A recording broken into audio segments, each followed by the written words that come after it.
Are you ready? Are you ready? It's time for Effingham Hearts football on your home for local sports, 97.9 XFM. Let's go to the sideline for the pregame show.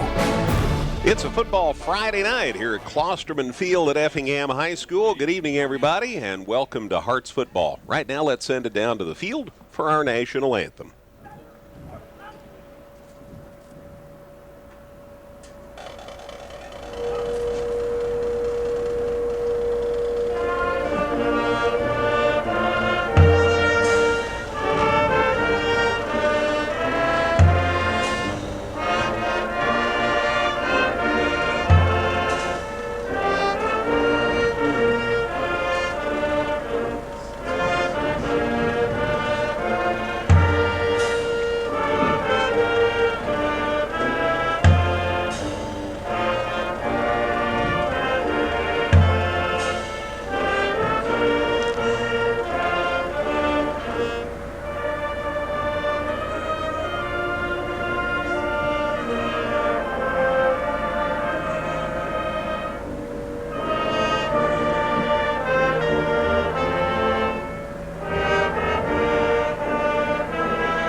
Our national anthem, and it's Military Appreciation Night, so good to see so many people, not only with their football regalia on, but also a lot of people with red, white, and blue, and a lot of people who wore their t-shirts that have been sold through the years, saluting our military. In fact, it's our privilege to host the Effingham Football Military Appreciation Game tonight. The game's an effort to honor those who served our country in the military.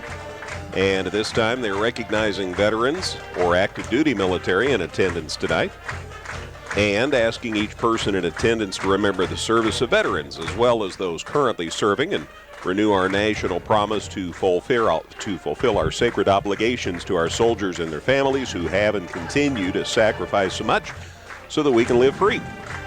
Veterans and active military men and women are thanked for their service and sacrifices, and we're forever grateful for those who courageously gave their lives and those who bravely fought to protect our freedom.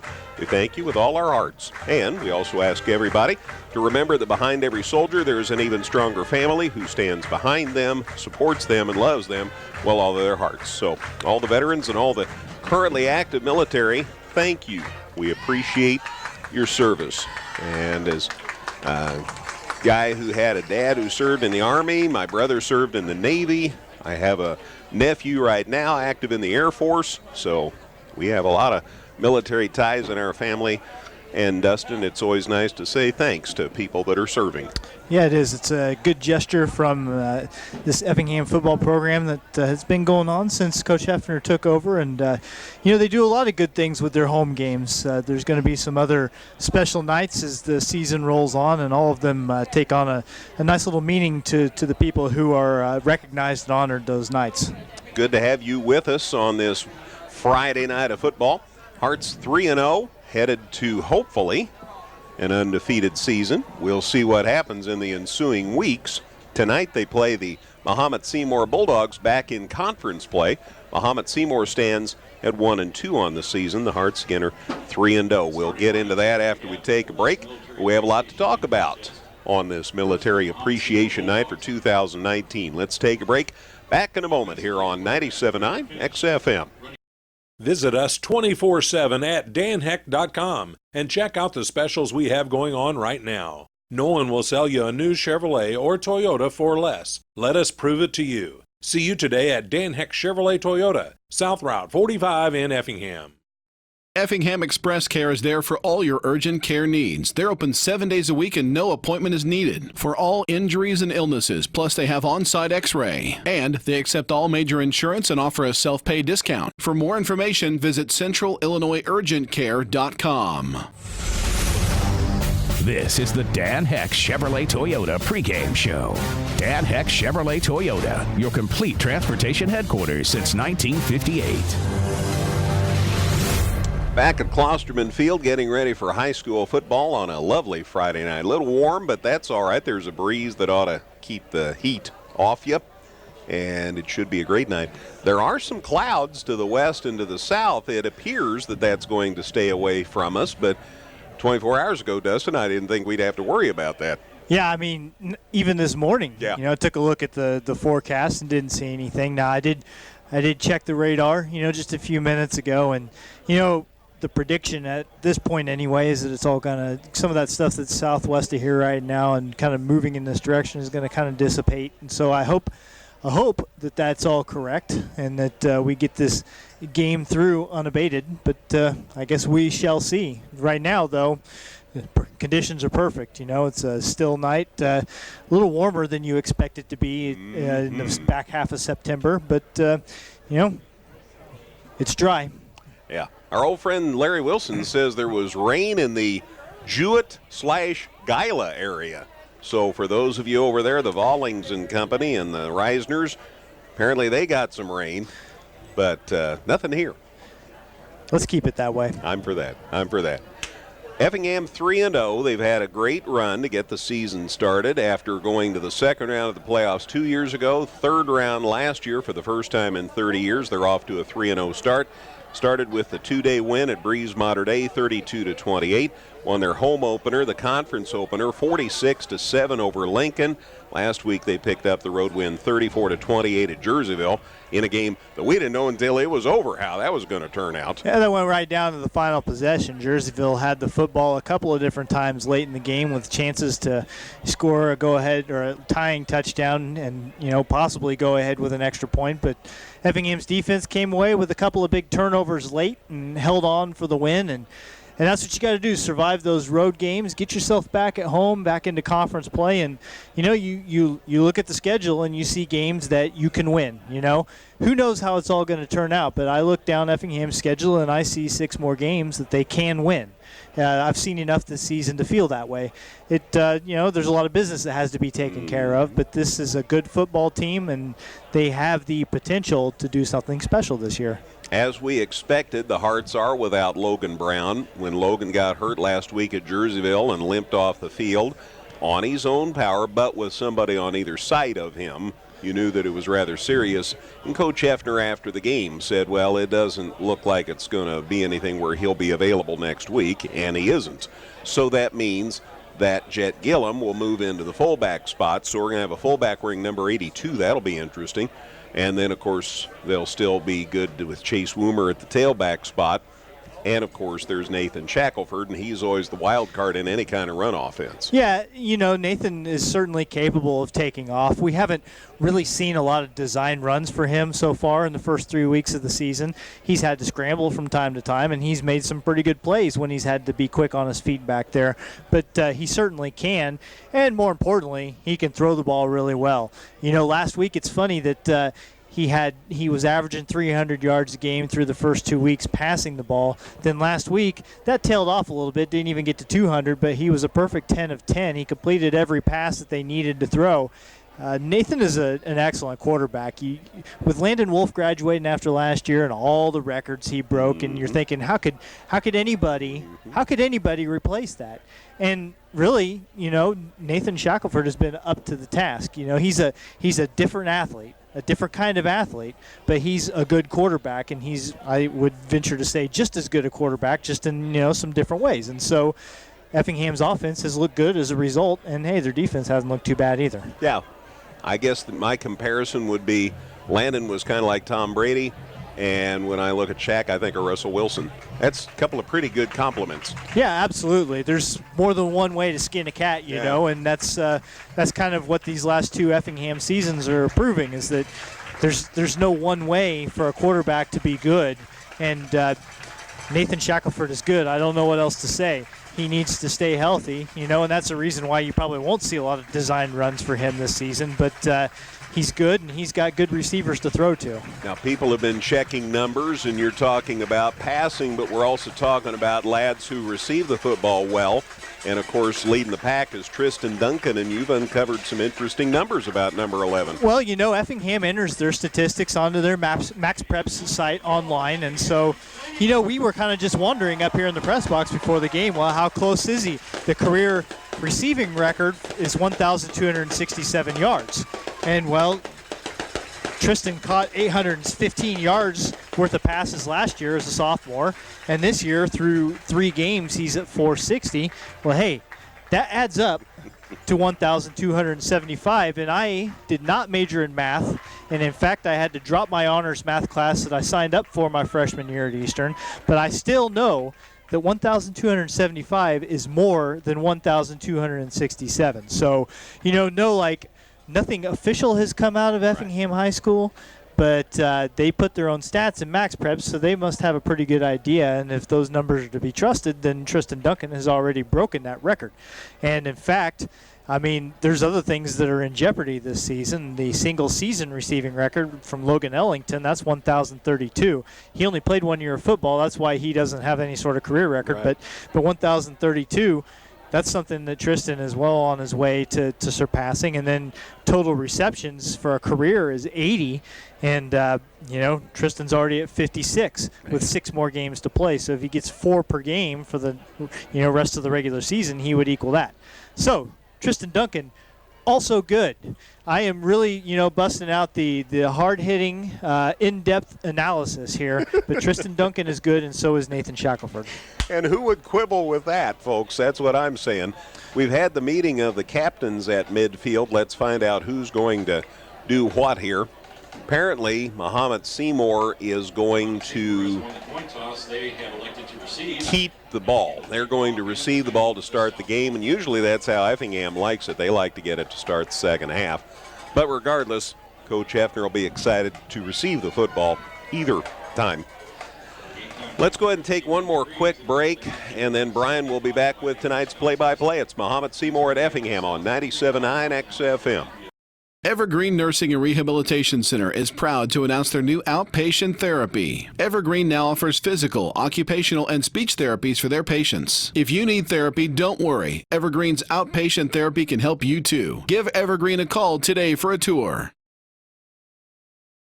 Whether you're in the market to purchase a new or pre-owned vehicle, Northside Ford on North Keller Drive in Effingham will find a car that works for you. Check out their selection of cars and trucks today. Ready for kickoff. You're listening to 97.9 XFM, WXEF in Effingham. Good to have you with us from Klosterman Field on Military Appreciation Night. Yvonne Angel ready to put some foot into the football from the 40. Good to have you with us. Kickoff side sucker style. Caught it about the 10, then dropped, then picked up. Goes to the far side, now turns it up the middle, and the heart stopping just across the 20-yard line. So not much chance of a return, and Dustin often when the guy receives it and then drops it, that certainly will slow down his momentum. Yeah, Gage Granadino, number 16 back there, didn't field it cleanly. And, yeah, I mean, you get no momentum taking you toward the middle of the field, and it gives that coverage team some chance to converge on you. And as it turns out, only about a 10-yard return. Going to spot it at the 21-yard line. They'll be coming right to left as you're looking at your personal listening device. Looking to throw. It's caught out here in the flats, a gain to the 25, and then he ran into his own man, and down he goes as Mason Hasty helped with the stop, along with Logan Art. That was Noah Crowley with the reception there. Gain of 5 to the 26. It'll be 2nd and 5. Just underway. Good to have you with us. Elsewhere in the conference, Charleston at Lincoln, Mount Zion at Mattoon, and Taylorville, the non-conference opponent. Taylorville's at Collinsville tonight. We have a penalty, and it's a hold, and that's going to bring it back 10 yards. So it's at the 16, so the gain to 5, and the hold must have been right at the end of the play, Dustin, because they work it back from the gain to the 16. So it's 1st and 15. Back at the 16-yard line. From the shotgun here, their quarterback, Braden Finch, hands it off to Hubble, and maybe no gain. Clay Hubble got the handoff, and maybe no gain. Yeah, still at the 16, so it's 2nd and 15. Jet Gillum, I guess, is playing a little defense here, and he was in there. Dawson Witten, who's in a lot on stops, along with his punting for the Hearts. So 2nd and 15 at the 16. There's the snap, a pitch to the man lined up beside him. He got away from one guy and then fell down. And there's a loss back to about the 13. And by the time that was sorted out, Bachman was in there on the stop along with Austin Herbeth. That was Clay Hubble again on the run, and he loses 3. Yep, back to the 13-yard line. So it's 3rd and 17. So things aren't going well here for the Bulldogs on their first possession. Naked backfield, gonna throw, has time. Here come the Hearts now. He's scrambling, and down he goes inside the 10. Nice job, good pursuit. Is that Witten that got over there? Yeah, Dawson Witten with the sack. The football's down around the 10-yard line. Great defensive stand. So a loss of 3, Dustin, back to the 10, and it's 4th and 20. And they'll have to punt it from near their goal line. Boy, this could turn out to be golden for the Hearts. No penalties, gentlemen. Hearts could get this inside the 40 if they play their cards right. Good snap. Oh, he didn't punt. He's running it. Hearts come up, and down he goes at about the 20. Hearts football, and they're going to have tremendous field position.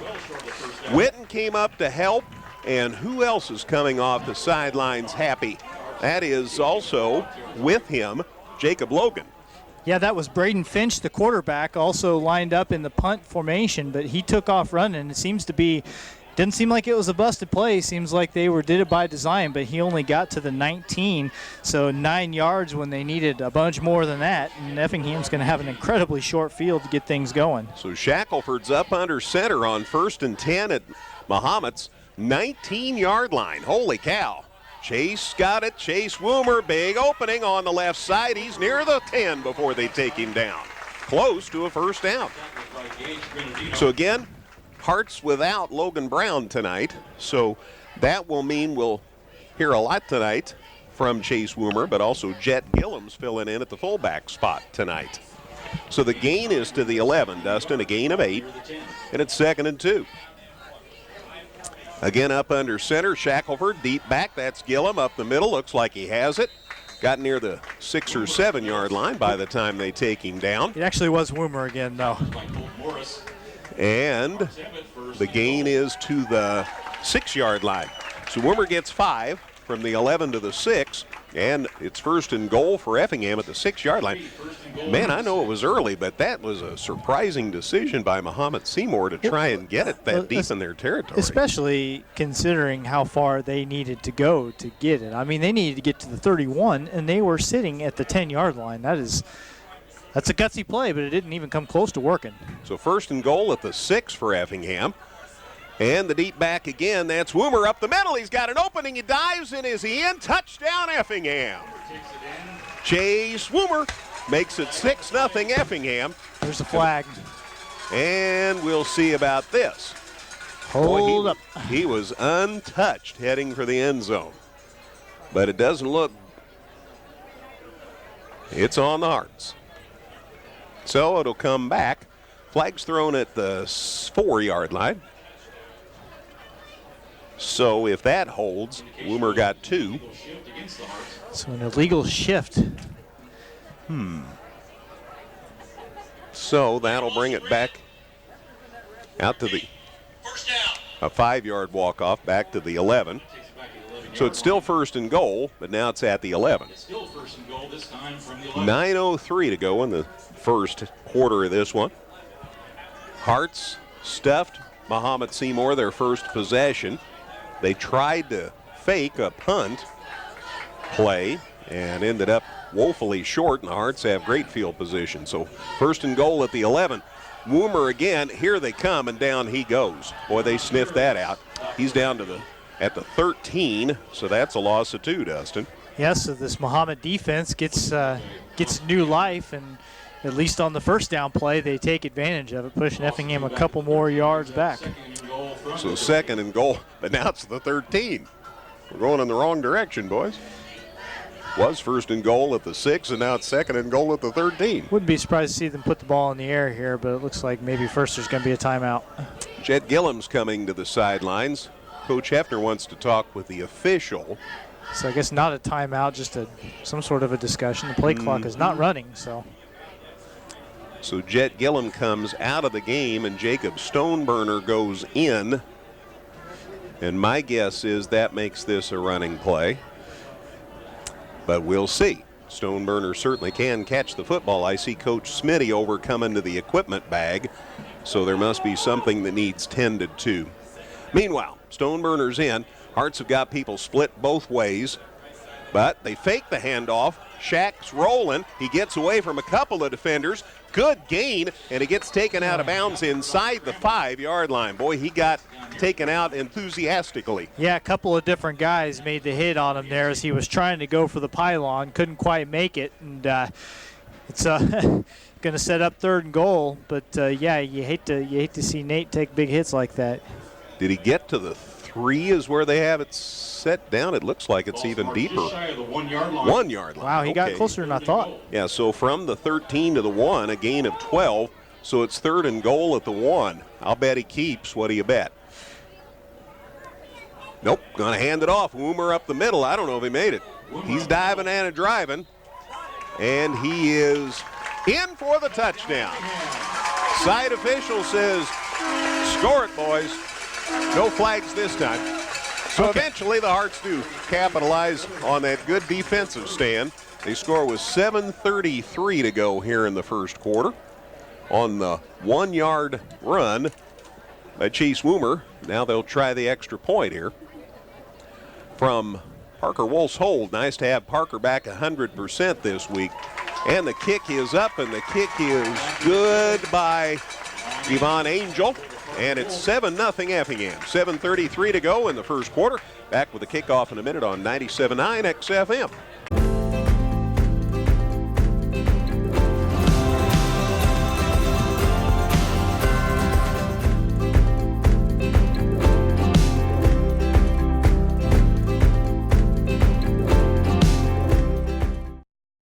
Local, secure, enduring, and more convenient than ever. Washington Savings Bank is located in Effingham, Mattoon, and anywhere you are with their 24/7 virtual branch. Enjoy the conveniences of banking with all the services offered at Washington Savings Bank. Member FDIC. All right, here's the kickoff, and the Hearts are after the return man. He gets it about the 15. He's out across the 20, across the 25, and dives near the 30 before the Hearts can finally catch him. So a nice return on that kickoff. Jacob Logan, Parker Wolf among them in on the stop, and it's set down at the 29-yard line. That's where Mahomet will begin this series. Hearts lead it 7-0. Good defensive stand, and then a 5-play 19-yard drive highlighted by Chase Woomer's 1-yard touchdown run. Angels' kick was good, and it's 7-0 Hearts. That came with 7:33 to go in the opening quarter. Nice when you score your first possession every game. And they've just about done that. Faked handoff, they sweep it to the right, and he has a first down out near the 40-yard line.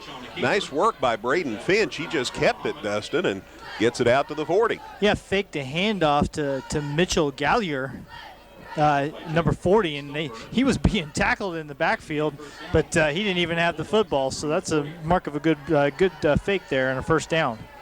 So new set of downs for the Bulldogs. They're at their 40. 7:11 to go. I need a Slurpee.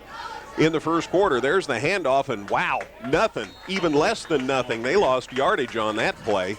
Bachman's in there, as he often is. Who else is among the heroes in there for Effingham? There's, again, Austin Herbeth. We talked about him a couple of times. Back to the 39. Call a loss of 1. So it's 2nd and 11. Tough sledding for Clay Hubble so far. He hasn't had a positive gain yet on 3 carries.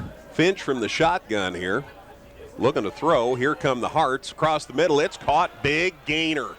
Big gainer into Effingham territory. Is finally taken down by at the 40-yard line of Effingham. Good thing Logan Arndt got there. Otherwise, he might have been gone. They'll call it the 41 officially. So from the 39 of Mahomet to the 41 of Effingham, that's gallop of 18 yards? 20. That's even more.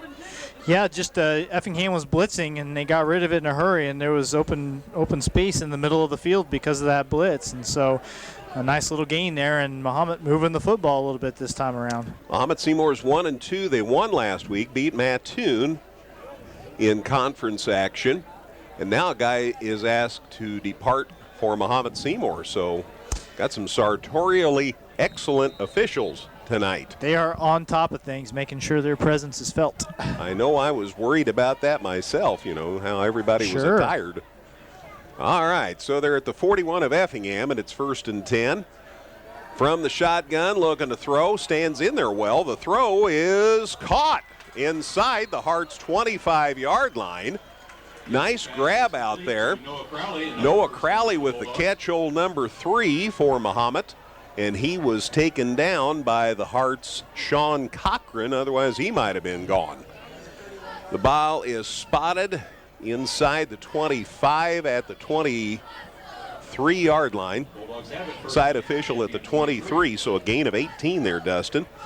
And the new set of downs, and they run it to the near side, and down goes, and there's a late flag.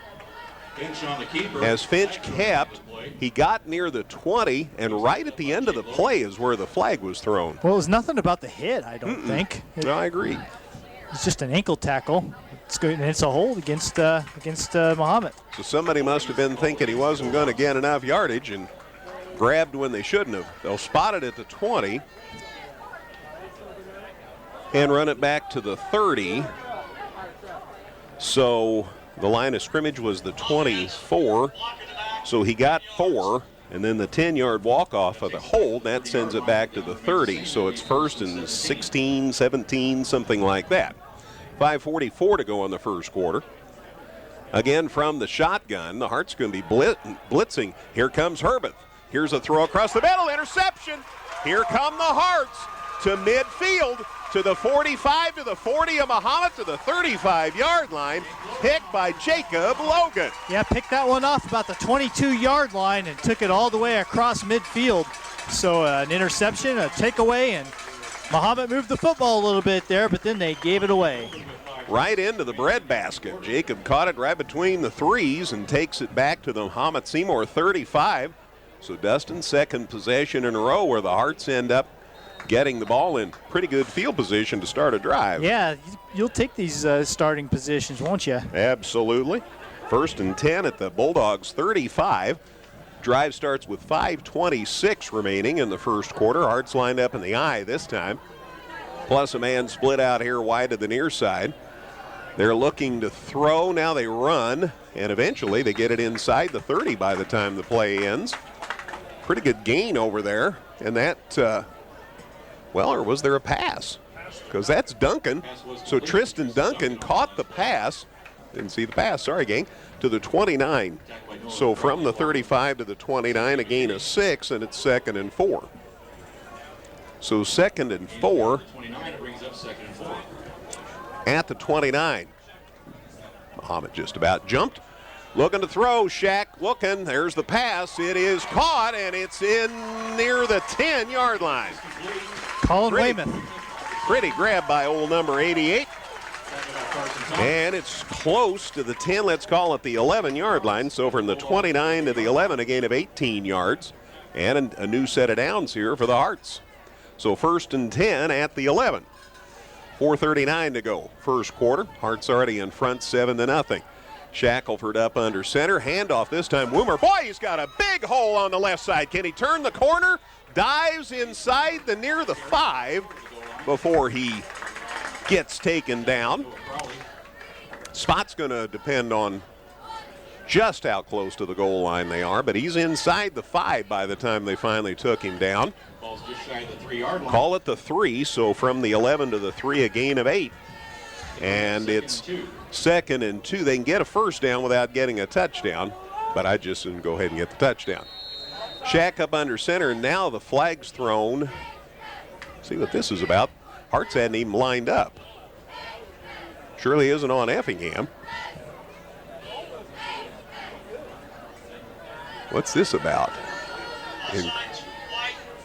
Encroachment. Okay, it's encroachment on Mahomet. I was going to say the Hearts hadn't even gotten into position yet. So half the distance, so that's about a yard and a micrometers width. So it's about the 1-ish yard line. Second down. They have to be really close to the first down. I was going to say, if they are they. Marker's still on 2 over there on the sideline. So they have probably less than a yard for a first down and less than 2 yards for a touchdown. Shack under center. Up the middle. Woomer dives. He is in for a touchdown. Touchdown Effingham. Chase Woomer from 1-ish yards. Let's call it 2. I'm good for that. And Hearts extend the lead to 13-0. The score comes with 3:50 remaining in the first quarter. We can call it 2 because everything's a little harder on a goal line stand, right? I like that. Good rationale. So Woomer with his second touchdown of the night. And Hearts will try the extra point from Wolf's hold. There's the snap, the placement, the kick's up. Looks good to me. The officials agree. And it's 14-0 Effingham. 3:50 to go in the opening quarter. Kickoff on the way in a minute on 97.9 XFM. Visit us 24/7 at danheck.com and check out the specials we have going on right now. No one will sell you a new Chevrolet or Toyota for less. Let us prove it to you. See you today at Dan Heck Chevrolet Toyota, South Route 45 in Effingham. Effingham Express Care is there for all your urgent care needs. They're open 7 days a week and no appointment is needed for all injuries and illnesses. Plus, they have on-site x-ray. And they accept all major insurance and offer a self-pay discount. For more information, visit centralillinoisurgentcare.com. The Hearts score with 3:50 to go in the first quarter. A 5-play, 35-yard drive. Took a minute 36, highlighted by Woomer's second touchdown of the night already, a 2-yard run. Yvonne Angel's kick was good, and the Hearts are up 14-0 with 3:50 to go in the first quarter. And the kickoff clear back to the goal line by the guys, time the guy survived it. And a tackle inside the 10. Holy cow. Well, Clay Hubble was going back for that one, straight back to about the 3-yard line and then dropped it.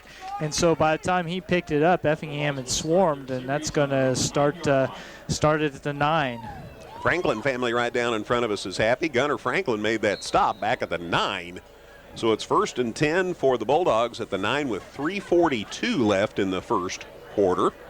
And Effingham already in front 14-0, looking for their 4th win on this young season.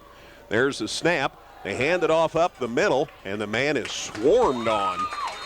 Finally, somebody mercifully blew the whistle. There were about 8 guys on him for Effingham. And I honestly can't tell you who it was. I guess it was Hubble, wasn't it? He came out of that scrum adjusting the chin strap a little bit, so one would think that he took a pretty good shot. 8. They lose a yard? No gain. Okay, still at the 9. So 2nd and 10 at the 9. Again, Finch trying to get something going. Fakes a handoff, throws back here to the near side, and it's incomplete. Threw it over the head of the attempted receiver, Logan Petro. So that stops the clock with 3:02 to go in the first quarter, and it's 3rd and 10. Well, the Hearts have just been overwhelming here in the early part of this game. Yeah, a couple of decent plays in their second drive for Mahomet, but other than that, the Hearts defense has swarmed on them pretty good. Hasn't allowed much of a running game, and on the verge of another 3 and out. 3rd and 10 at the 9. Nope, they are going to try and throw. He's rolling to the far side, and he may have to go out of bounds. Yeah, he just had to run out of bounds, and I don't think he got back to the line of scrimmage. No, I think at that point, if you're going to run out of bounds anyway, just chuck the ball out of bounds. You know what I'm saying? Like he was out of the. It wouldn't have been grounding or anything like that. But yeah, because at least you wouldn't lose any yardage. That's the thinking process for me. But hey, I don't have a bunch of guys in red jerseys chasing me either. It's back to the 5. He lost 4 yards on that play, and it's 4th and 14. He's punting from the end zone. Hearts could once again get. Oh, it's a muffed punt. It's rolling forward, though, and that's what Mahomet likes. It's out across the 35. Boy, once again, the Hearts have killer field position to start this drive. It'll be 1st and 10 for Effingham at Mahomet-Seymour's 36-yard line. Yeah, that punt never got more than about 8 feet off the ground, did it? You're exactly right. So the Hearts started their first drive at Mahomet's 19. They started their second drive at their 35. It's getting deeper. They're going to start this drive at Mahomet's 36. The drive will start with 2:46 left in the first quarter. Hearts already in front, 14-0.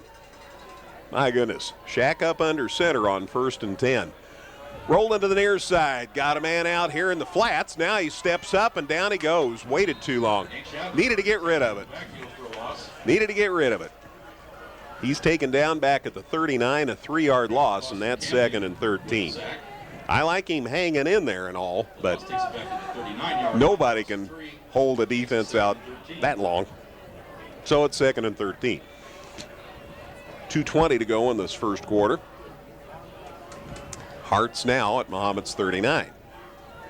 Bet he gets rid of this one a little quicker. Way bet. I think so. Shotgun set this time. Got a man beside him. People split both ways. Looking to throw again. Looking across the middle. There's the throw. It caught. Oh, and caught and dropped.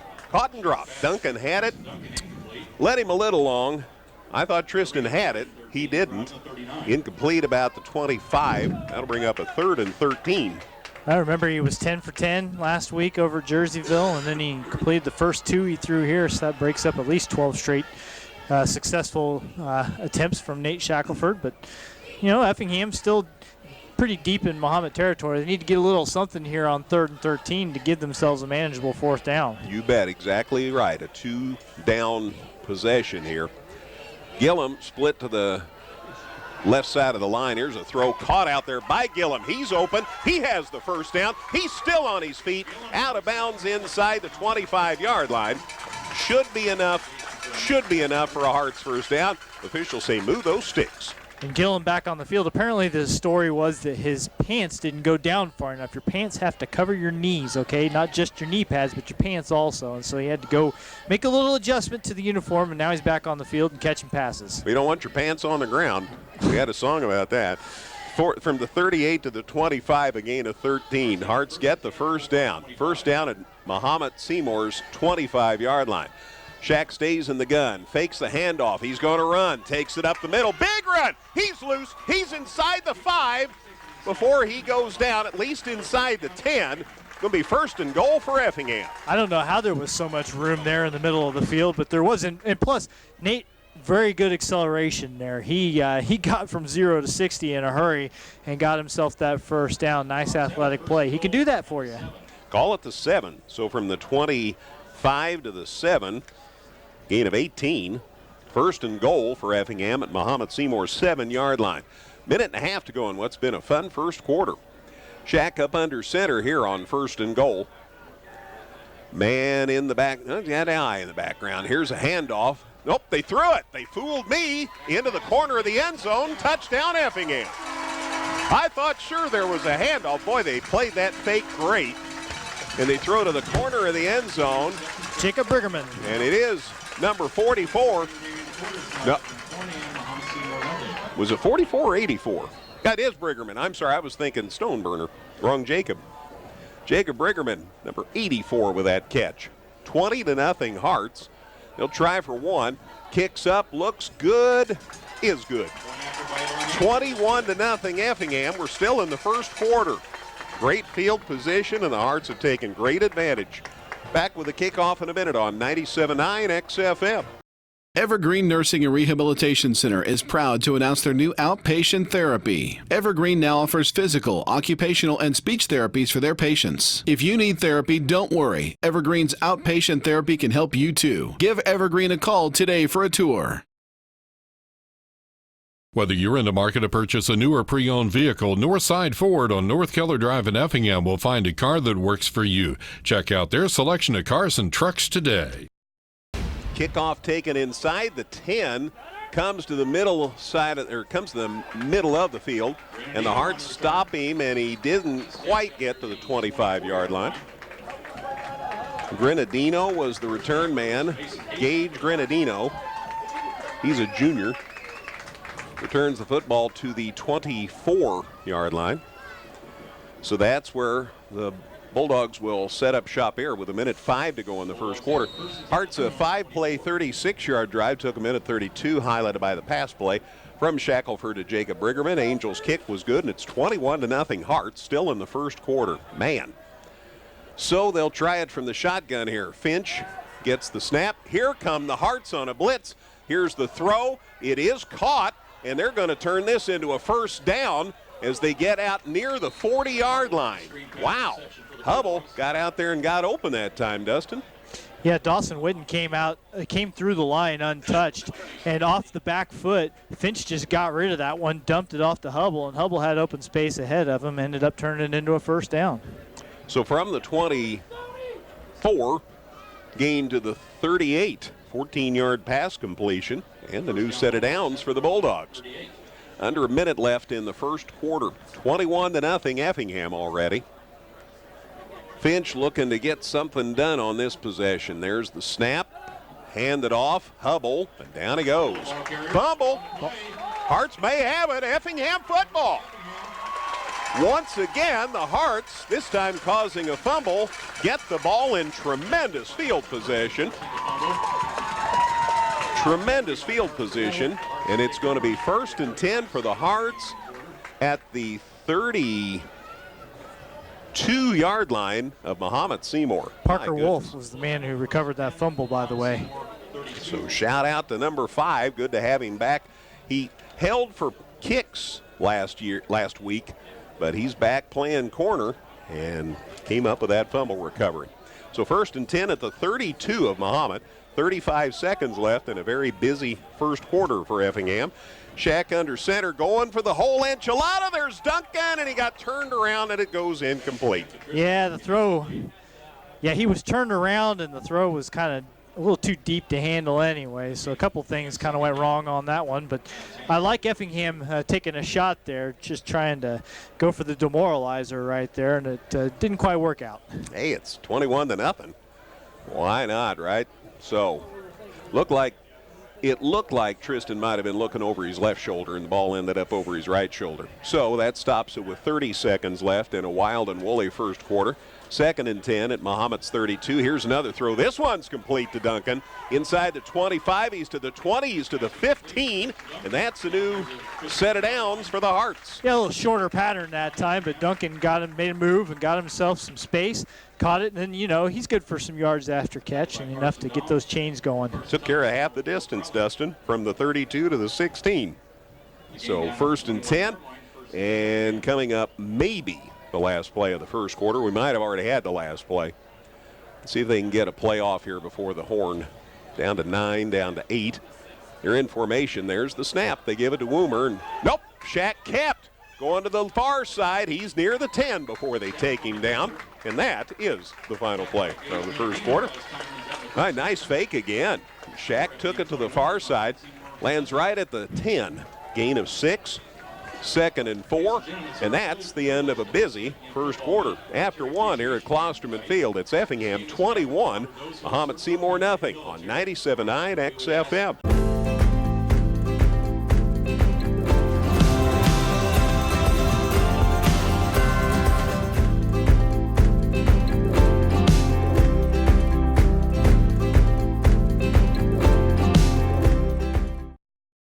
Local, secure, enduring, and more convenient than ever. Washington Savings Bank is located in Effingham, Mattoon, and anywhere you are with their 24/7 virtual branch. Enjoy the conveniences of banking with all the services offered at Washington Savings Bank. Member FDIC. Big round of applause for all the veterans and all the active duty military personnel here tonight at the end there of the first quarter. It is Military Appreciation Night. The Hearts have never been defeated since they started wearing these camouflage jerseys on Military Appreciation Night. Doesn't look like that's going to change, judging by the first quarter, Dustin. Yeah, I think 21-0 after a quarter. It's a pretty good start. I'm not gonna call anything quite yet, but Effingham has looked good, and they have taken care of their business so far. They're knocking on the door again here. From the 10, handoff, Woomer, nice cut, dives near the 5 before they take him down. Remember, Shackelford had gained 6 yards to the 10 on the last play of the first quarter. We'll set it down at the 7. So it's a gain of 3 for Woomer. So it's 3rd and 3. Again, they can get a first down without scoring. They are about a yard shy of a first down. So at the 7, need 1 yard. Handoff, Woomer again. Diving. They strung it out pretty well. I don't know whether he got it or not. Shackelford is lobbying for it. I don't know. I haven't seen a spot yet. Yeah, looks like they have changed the markers over there, so. There, they moved the chains. There you go. First down, gain of 1 to the 6. That's what they needed. So now it's 1st and goal at the 6. We are just into the second quarter. Effingham already in front, 21-0 here at home. Shack up under center. 1st and goal at the 6. There's Woomer again. Boy, he runs into a passel of traffic. He might have got it inside the 5. And they'll set it down at the 5. Not a whole lot of room right at center there for Chase to try to squeeze through. He's, he's not the biggest kid, but still not a whole lot of room for him to move in there. 5'8" and 160. About the size of some of my favorite people. Let's see what happens here. He got a yard to the 5, so 2nd and goal. Looking to throw, rolls to the near side. There's the pass. Caught, touchdown, Effingham. Nice grab. It's caught by Jet Gillum, and the Hearts lead it 27-0 with 10:28 to go in the second quarter. Holy cow. Yeah, Gillum's second catch of the night, and his first time in the end zone. Second touchdown pass for Shackelford, who's 6 for 8 for 66 yards. And Hearts continue to pour it on here. That was pretty. He was so open, my goodness. And Effingham still hasn't started a drive any further than 36 yards away from the end zone. So they're taking advantage of this good field position, to say the least. Need to get this extra point off. We had a man a little late to get out to the party. That kick's good, though. So Bo Hefner puts it through, and the Hearts lead at 28-0. 10:28 to go, second quarter here at Klosterman Field. Kickoff on the way in a minute on 97.9 XFM.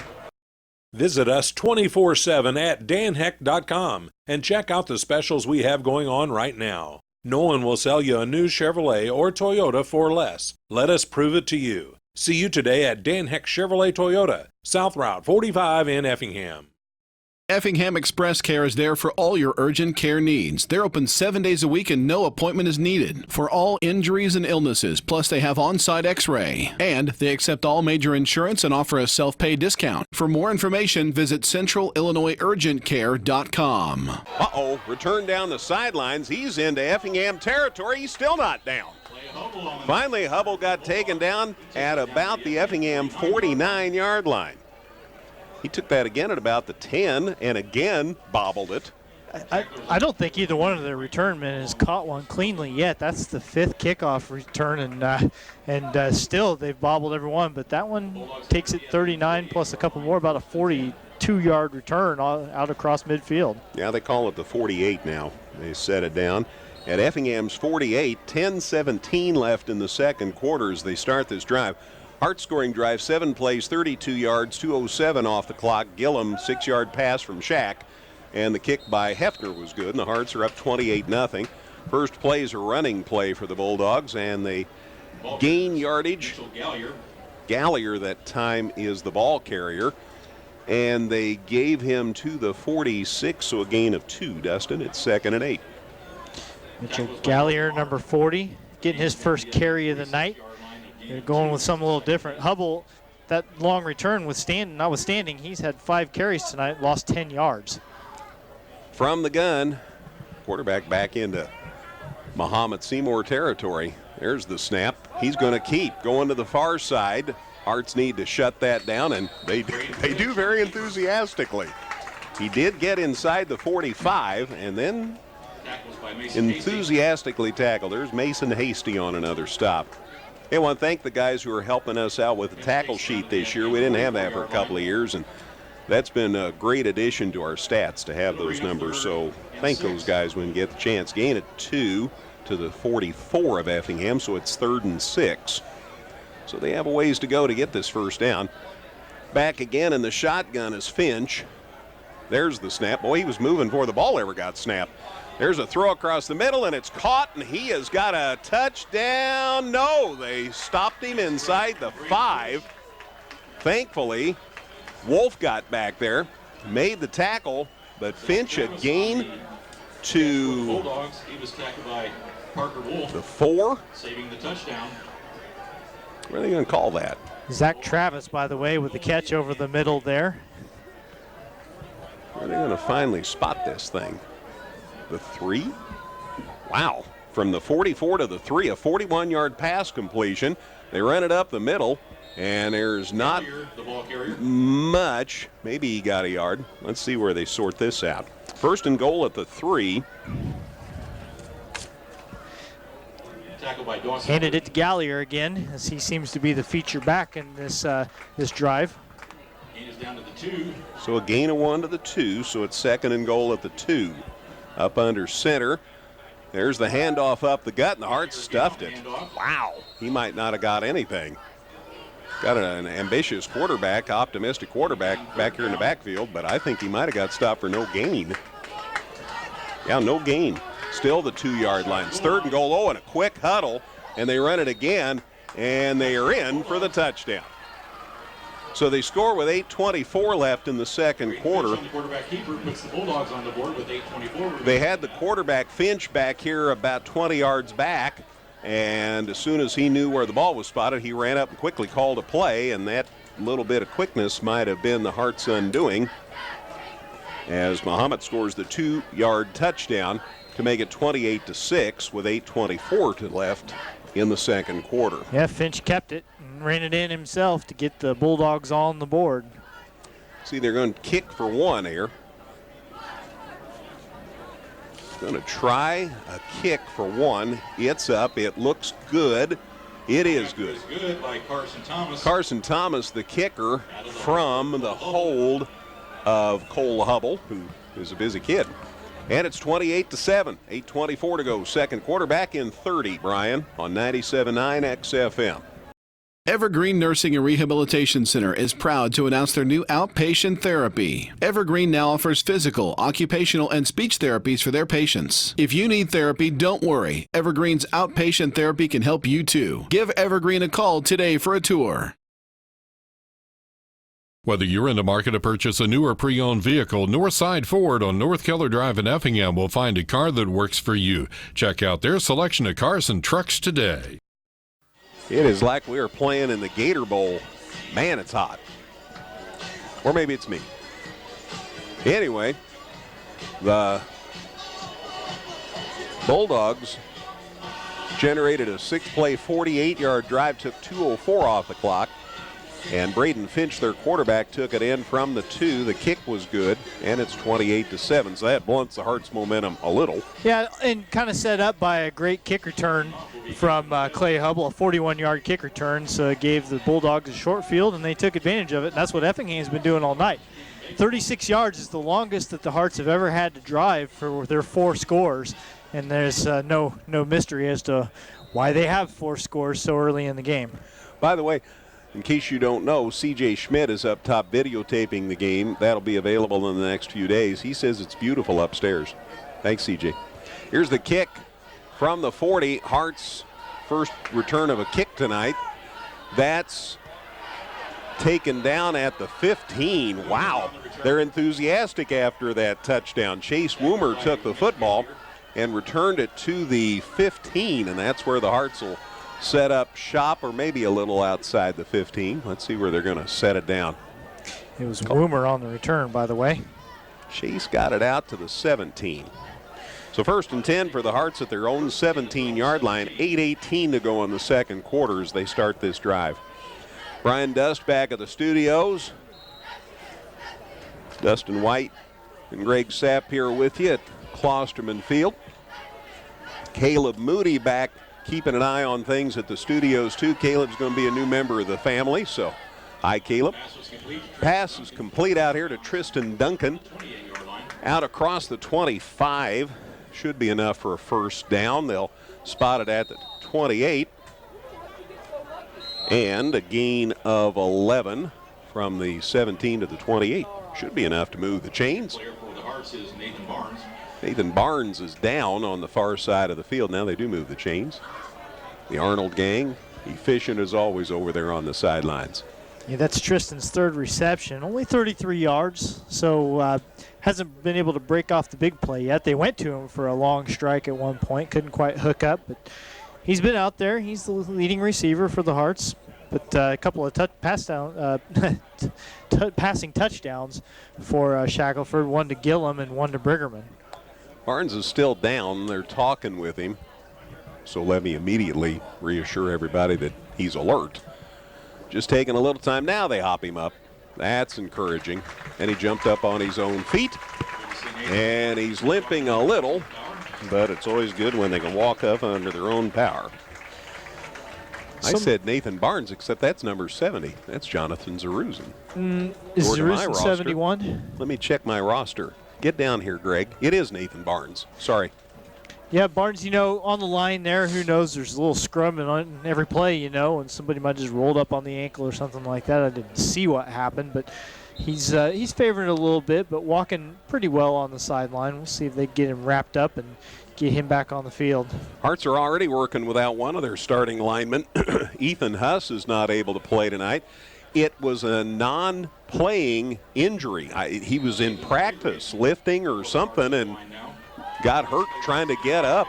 And so Ethan's unavailable tonight as well. So we'll hope for a quick recovery for him. He's had a great season. So it's 1st and 10 for the Hearts after that pass completion. Going for the downs. There's Tristan Duncan. It's caught at the 30.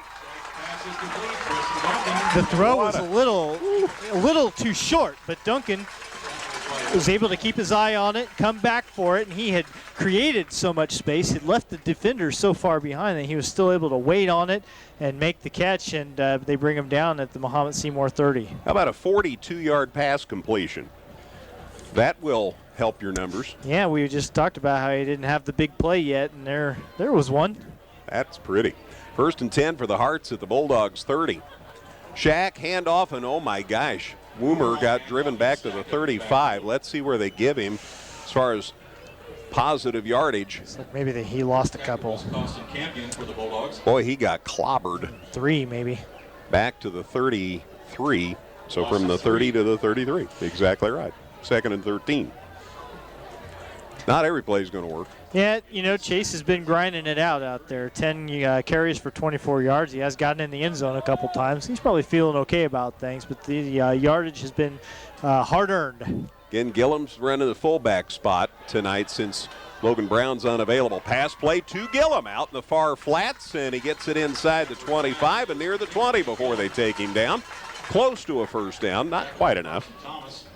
Jets' third reception. They run him out of that fullback spot more than does he carry the football. Call it the 23, so the 33 to the 23 is really close to a first. Well, he's not close because they lost yardage on the last play. So it was 2nd and 13. That's a gain of about 10, Dustin, so it's 3rd and 3. Up under center, Shack takes the snap, looking to throw. There's the pass. It's caught somehow by Duncan.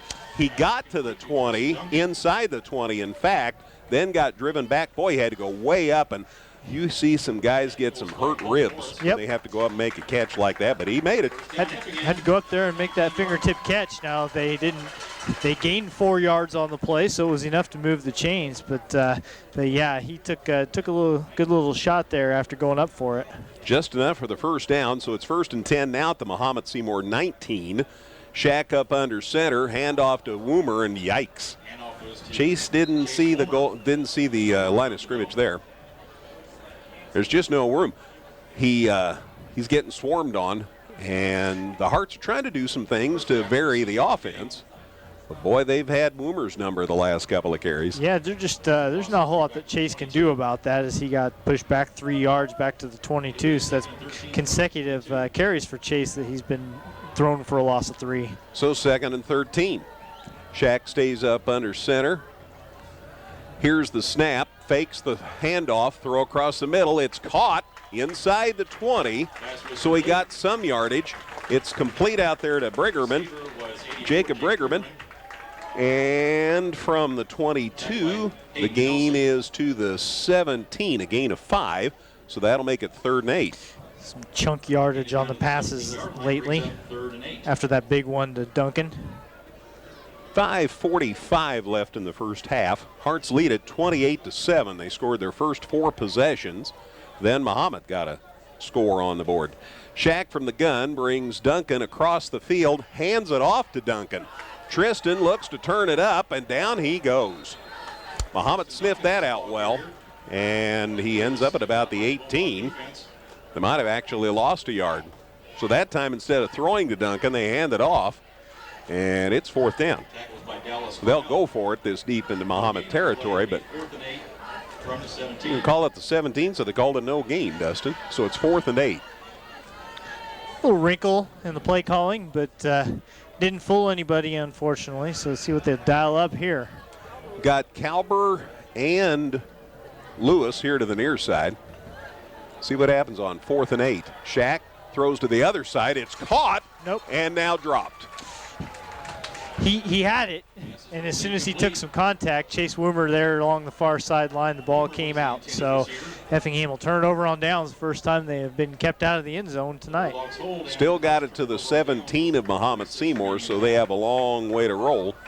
They did score their last possession, though, so we'll see what happens. Clock on 4:46 to go on the second quarter as the Bulldogs start this drive. 28-7 Effingham. Hearts looking to go 4-0. Let's see what happens here as Finch in the shotgun here for Mahomet. He pitches the ball. That's a scary thing when you're that deep in your own territory. And he gets it out across the 20. It's Finch and Hubble. There's not a whole lot of mystery there. And he gets it out across the 20 to the 21, so a gain of 4, and it's 2nd and 6. Next week we go to Charleston for Apollo Conference action. We'll have it for you at 7 on 97.9 XFM. Pass is incomplete. They'd run Hubble out here and overthrew him. Incomplete pass, stops the clock with 4:16 to go in the half, and it's 3rd and 7. Yeah, go to Charleston next week to play the Trojans. So time at Trojan Hill, 7 o'clock next Friday night. 4:16 left in the second quarter. Finch from the gun. There's the snap, looking to throw. Takes his time, cross the middle. It is caught out there, and he gets it to the 40. Hubble again. There is a flag, so hold the phone on this one. It's back about the line of scrimmage. This could be a hold, and it is. Holding on Mahomet. Take it. Yeah, that's a really good time for a hold, about the time they complete a 20-yard pass. Yeah, it was Zach Travis, who caught the pass over the middle, but now it's like it never happened. Do-over, plus the walk-off. So they're going to score it at the 21, the line of scrimmage, and then you walk it back 10, so that should take it back to the 11. The flag, though, was thrown at the 16, so we're going half the distance, gentlemen.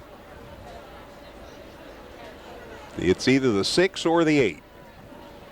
It's not multiple choice, though, so. Well, no choice has been made yet. No. There it is on the 8. That's half the distance. Again, the flag was thrown at the 16, so half the distance there sends it back to the 8. So the play started at the 21, though, so they lost 13 yards, so it's 3rd and 20. And they're going to throw. Coming to the near side. Now going across the middle. Now the Hearts have him on the run. There's the pass. It is caught at about the 20. I think his knee went down, and the officials agree, at the 19. Hubble made the catch, but the Hearts were there. Franklin, I think, tagged him out at the 19. I don't blame him for getting up trying to run. So to the 19, from the 8 to the 19, Dustin, a gain of 11. So it's 4th down and about 9, and surely to goodness they're going to kick. This deep in their territory. They're down 28-7, I know, but we still have a half of football to play. And they are going to kick. 4th and 9. So he's back to about his 10. Here's the kick, low again, but good distance on the roll, and it goes out of bounds inside the Hearts 40.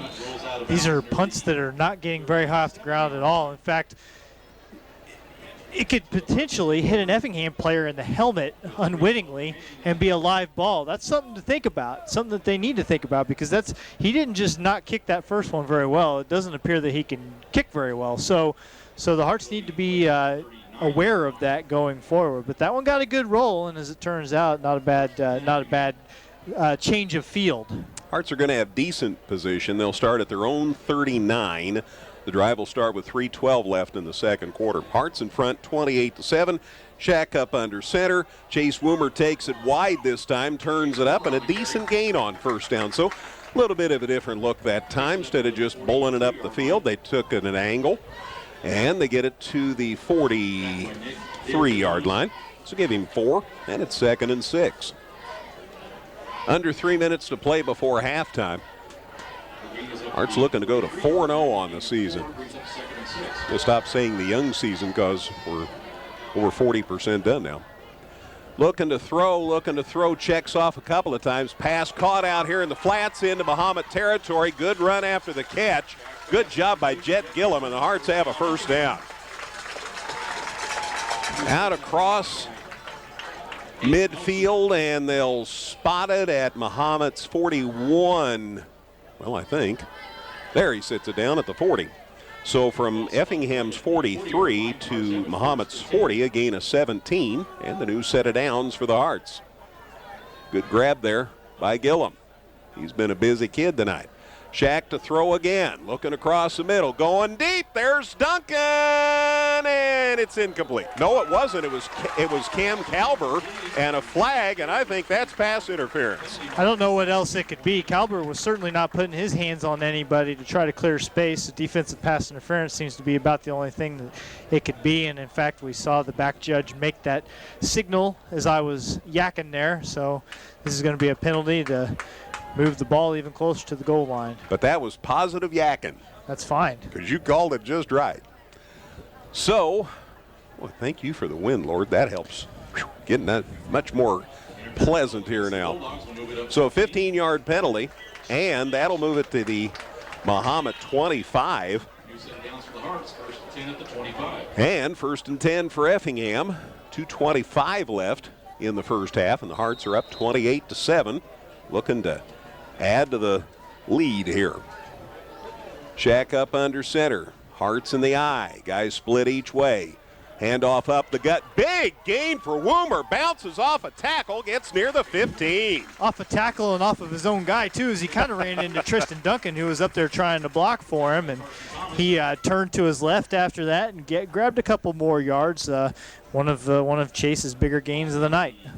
17-yard line from the 25 to the 17, a gain of 8, so it's 2nd and 2. In fact, that equals his longest run of the night. He's done that 3 times now. He's the deep back with Jet Gillum, the blocking back, again without Logan Brown tonight. Woomer up the middle.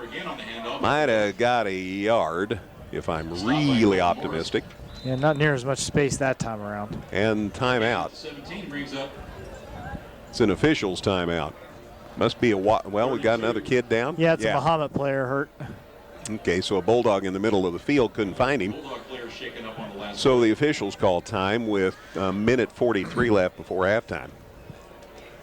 He's moving everything. That's always the first thing I check, to make sure everything's moving. That means that he might be hurting, but could be worse.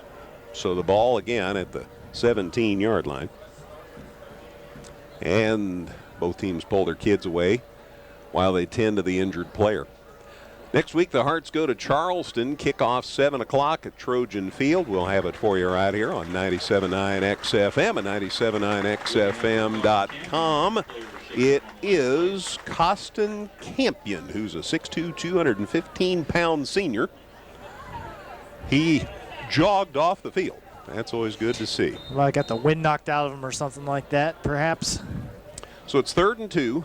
There's a minute 43 left. Both teams have all 3 of their timeouts left this half. Hearts in front, 28-7, and driving. They're at the Mahomet-Seymour 17-yard line. 3rd and 2 Shack up under center. Looking to throw. Got a man. Going deep to the corner. Can he get there? No. Incomplete pass. It's 4th down. Stops the clock with 1:35. Boy, had a guy in the secondary. Maybe couldn't spot him. Yeah, tried to find Calber going there toward the corner of the end zone, but couldn't fit it in that spot. The defensive back did a pretty good job of covering that play up. So Shackelford 12 of 16 for 155 yards. That's going to set up a 4th and 2 here. So will they? I think we'll throw. Yeah. I think it's a pretty good bet. I mean, the little toss to Jet Gillum has been there pretty much every time. And there's a motion penalty on the Hearts. Sorry. Wow. Sorry, I didn't spot that. 5-yard walk-off back to the 22. So now it's 3rd and 7. So that play never happened. I didn't see the flag on the field either. So 3rd and 7 for Effingham. They're at the Mahomet-Seymour 22. So now they will throw for sure. Shack back to the gun here. Low snap, but he's good. Looking, steps up. Now he's going to run. He's got room to the 15. Still on his feet to the 10. Touchdown, Effingham. How about that? Nathan Shackelford to the house. And it's 34-7. 22 yards out. He got a little blocking, put a good move on a guy. Just a good all-around run, and it gets the Hearts back up by 4 scores here. Just 1:25 to go before halftime. And they get all the momentum back. That's the cool thing. Angel to kick from Wolf's hold. Good snap placement, kicks up, looks good to me. The officials agree, and it's 35-7, and we still aren't to halftime, folks. Kickoff on the way in a minute on 97.9 XFM.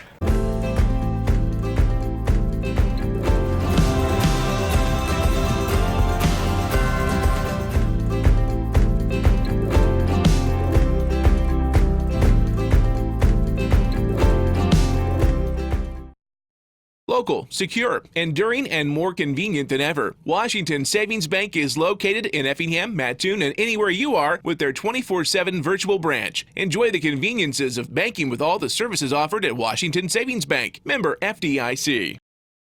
Okay, here's the kickoff. Ball's taken at about the 20 by Mahomet-Seymour. They go to the far sideline, and a great return. He's into Effingham territory before they finally run him out, or right about midfield anyway. Yvonne Angel with the kickoff, and a great return by Mahomet. This is the shortest kick that Angels had tonight by a good 10 yards as he caught that one, all his momentum going forward at about the 20-yard line, and again bringing it out past midfield. So a short field, but only 77 seconds for Mahomet to work with. They do have all 3 of their timeouts. It's 35-7 Effingham now.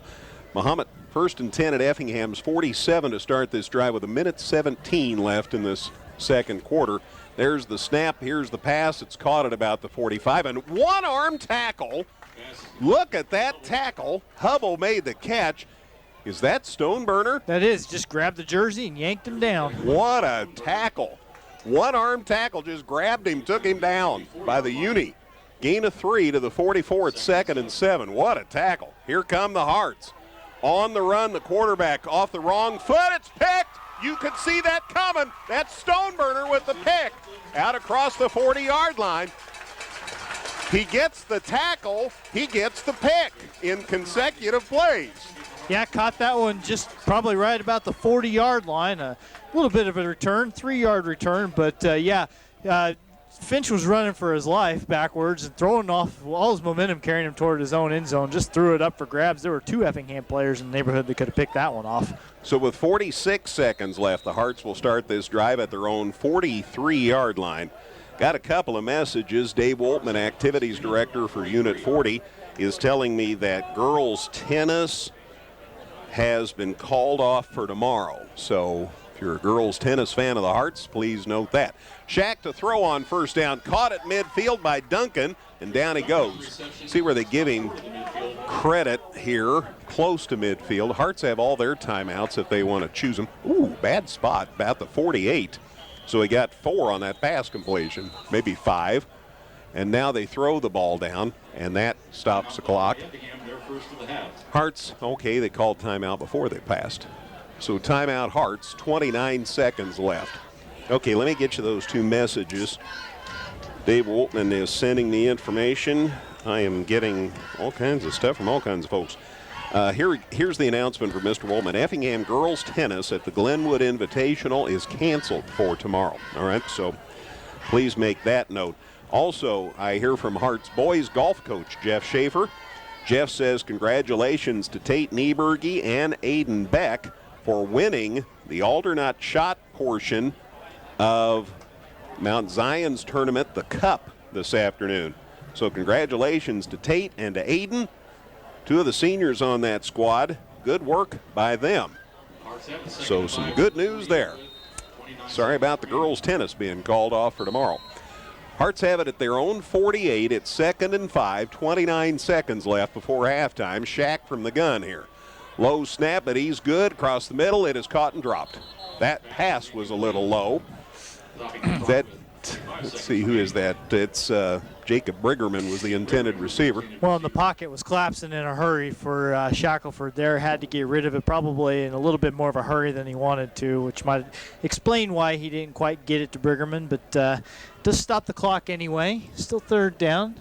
And the worst thing that could have happened there was the incompletion. Had he put it up for grabs, yeah, you sure don't want to put Mahomet in a position to do something special here right before halftime. So it's 3rd and 5. Looking to throw. Out here caught in the flats by Duncan.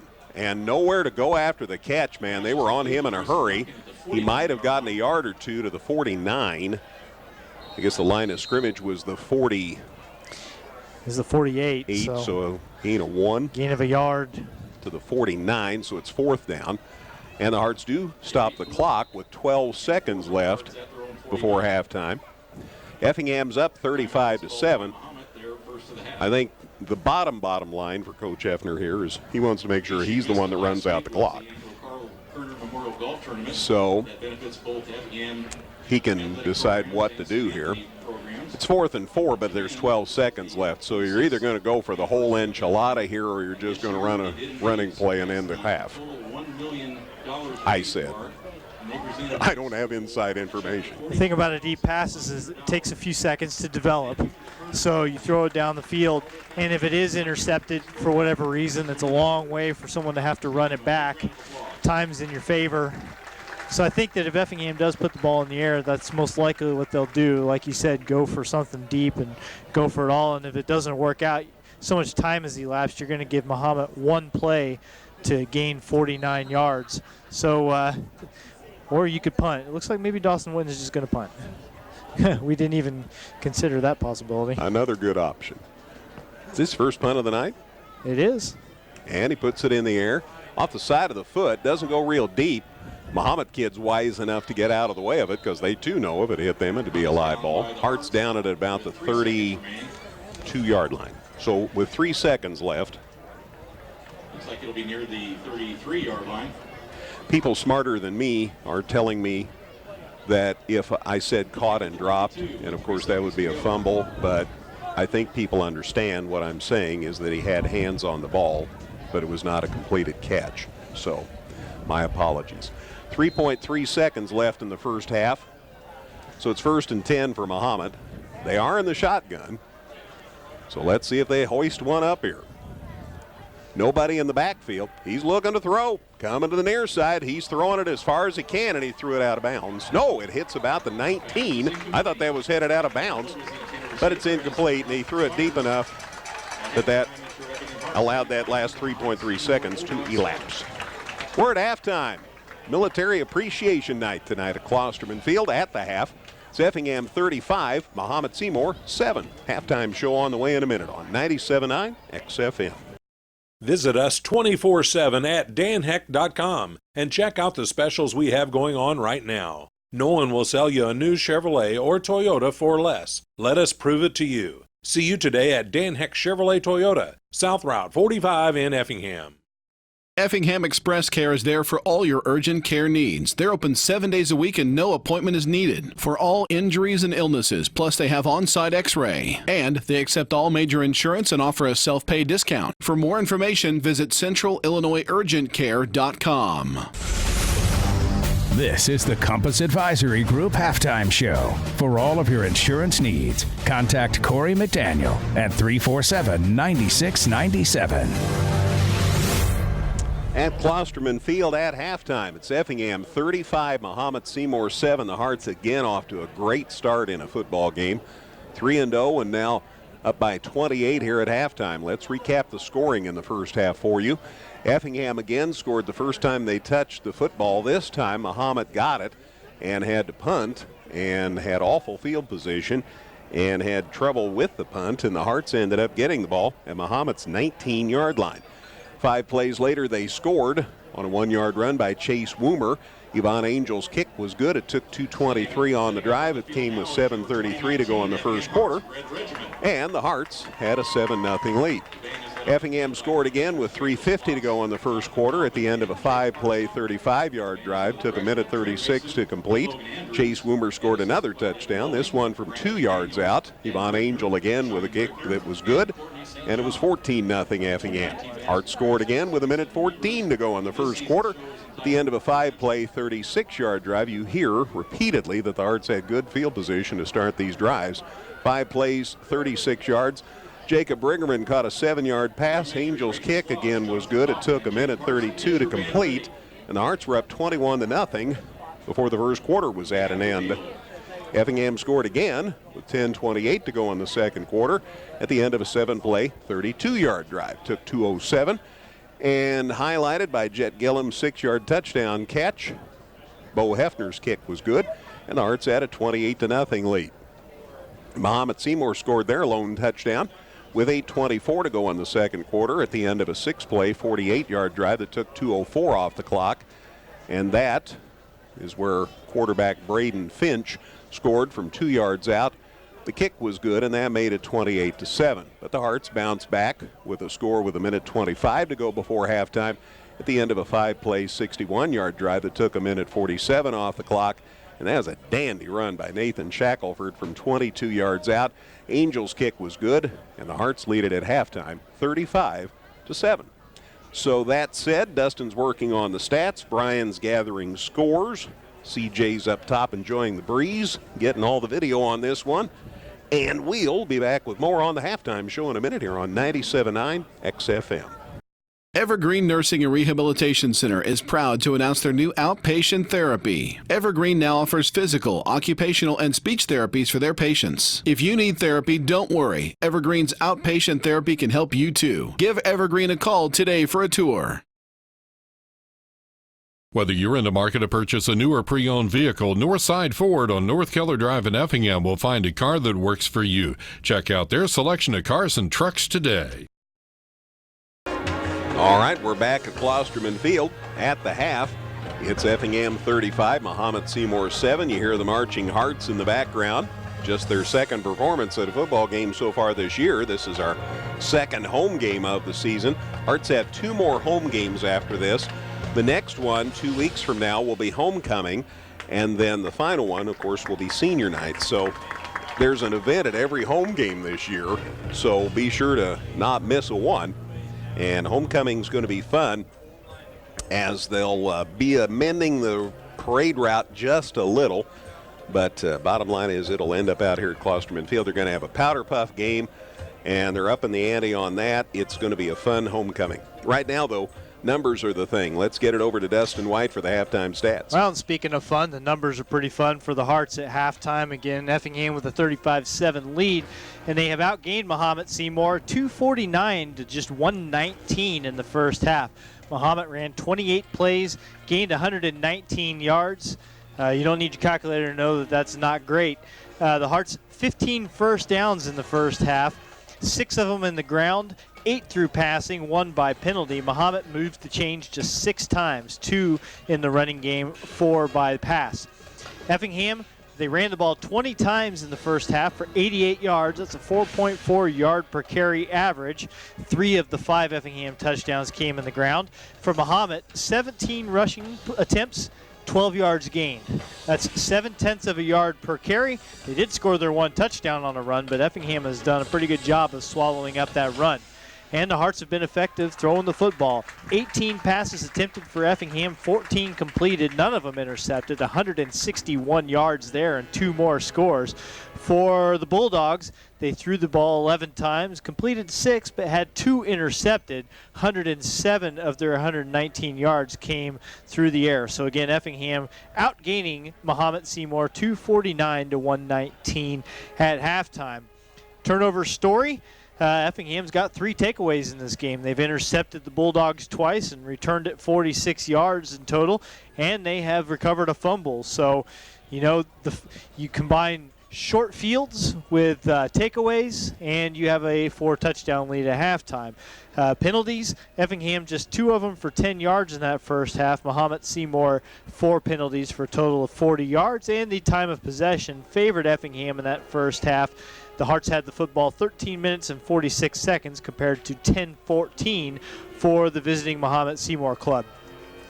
As far as the Bulldogs' individual stats go, their leading runner in the first half was their quarterback, Braden Finch. He ran the ball 8 times for 15 yards. He did score their touchdown, that 2-yard touchdown run. Clay Hubble, he's had a couple of really good kick returns that we'll get to in a second, but he hasn't been able to find any room running the football. 6 attempts, he has lost 6 yards. His best result has been a 4-yard gain, but other than that, he has been stopped for no gain or a loss on 5 of his 6 carries. And then they got Mitchell Gallier into the action a little bit there for a possession in the second quarter. He ran the ball 3 times for a grand total of 3 yards. Speaking of the quarterback, Braden Finch, he threw the ball 11 times. He was 6 of 11 for 107 yards. No touchdowns, intercepted twice. He found Hubble for 3 of those receptions. Clay caught 3 passes for 28 yards. Noah Crowley, he has caught 2 passes for 38 yards. And then Zach Travis, 1 reception. That was a big one, a 41-yarder. So by yardage, Travis is the leading Bulldogs receiver. Hubble with the most receptions, 3 catches for 28 yards. We mentioned Hubble's kick returns. He's returned 4 of them for a grand total of 103 yards. And that's... You take out the 1 6-yard return he had, and he's got returns of 23, 41, and 33 yards. So he's kind of trying to keep them in the ball game as far as starting field position. Gage Granadino also had 2 kick returns for a total of 26 yards. And the quarterback Finch, for as ugly as his punts are, his average is not bad. He's punted twice for 73 yards. It's a 36.5-yard average. A lot of roll after the kick on those. And then that'll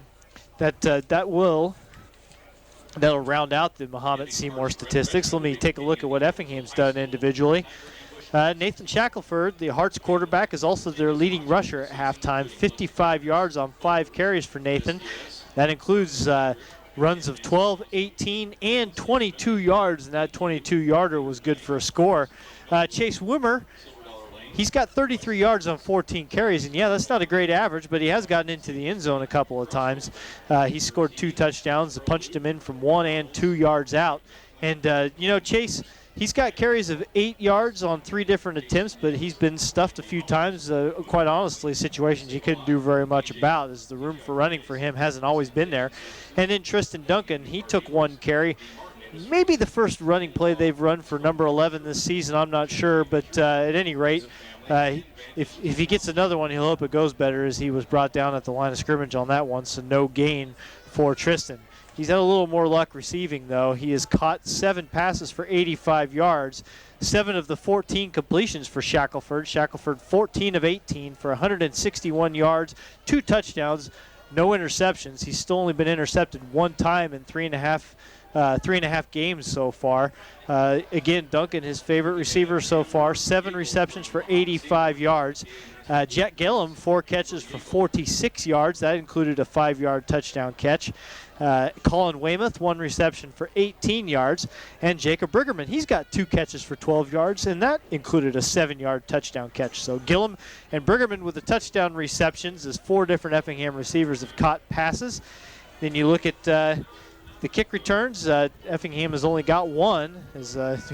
Is when you keep the other team from scoring too much, then you're not going to receive too many kickoffs. Chase Wimmer did take one 7 yards. Dawson Witten had 1 punt That was just 19 yards. Then you had, as far as some defensive numbers, Jacob Logan had an interception and a 43-yard return on the end of it. And then also Jacob Stoneberger had an interception in the first half. He returned that one 3 yards before he was brought down.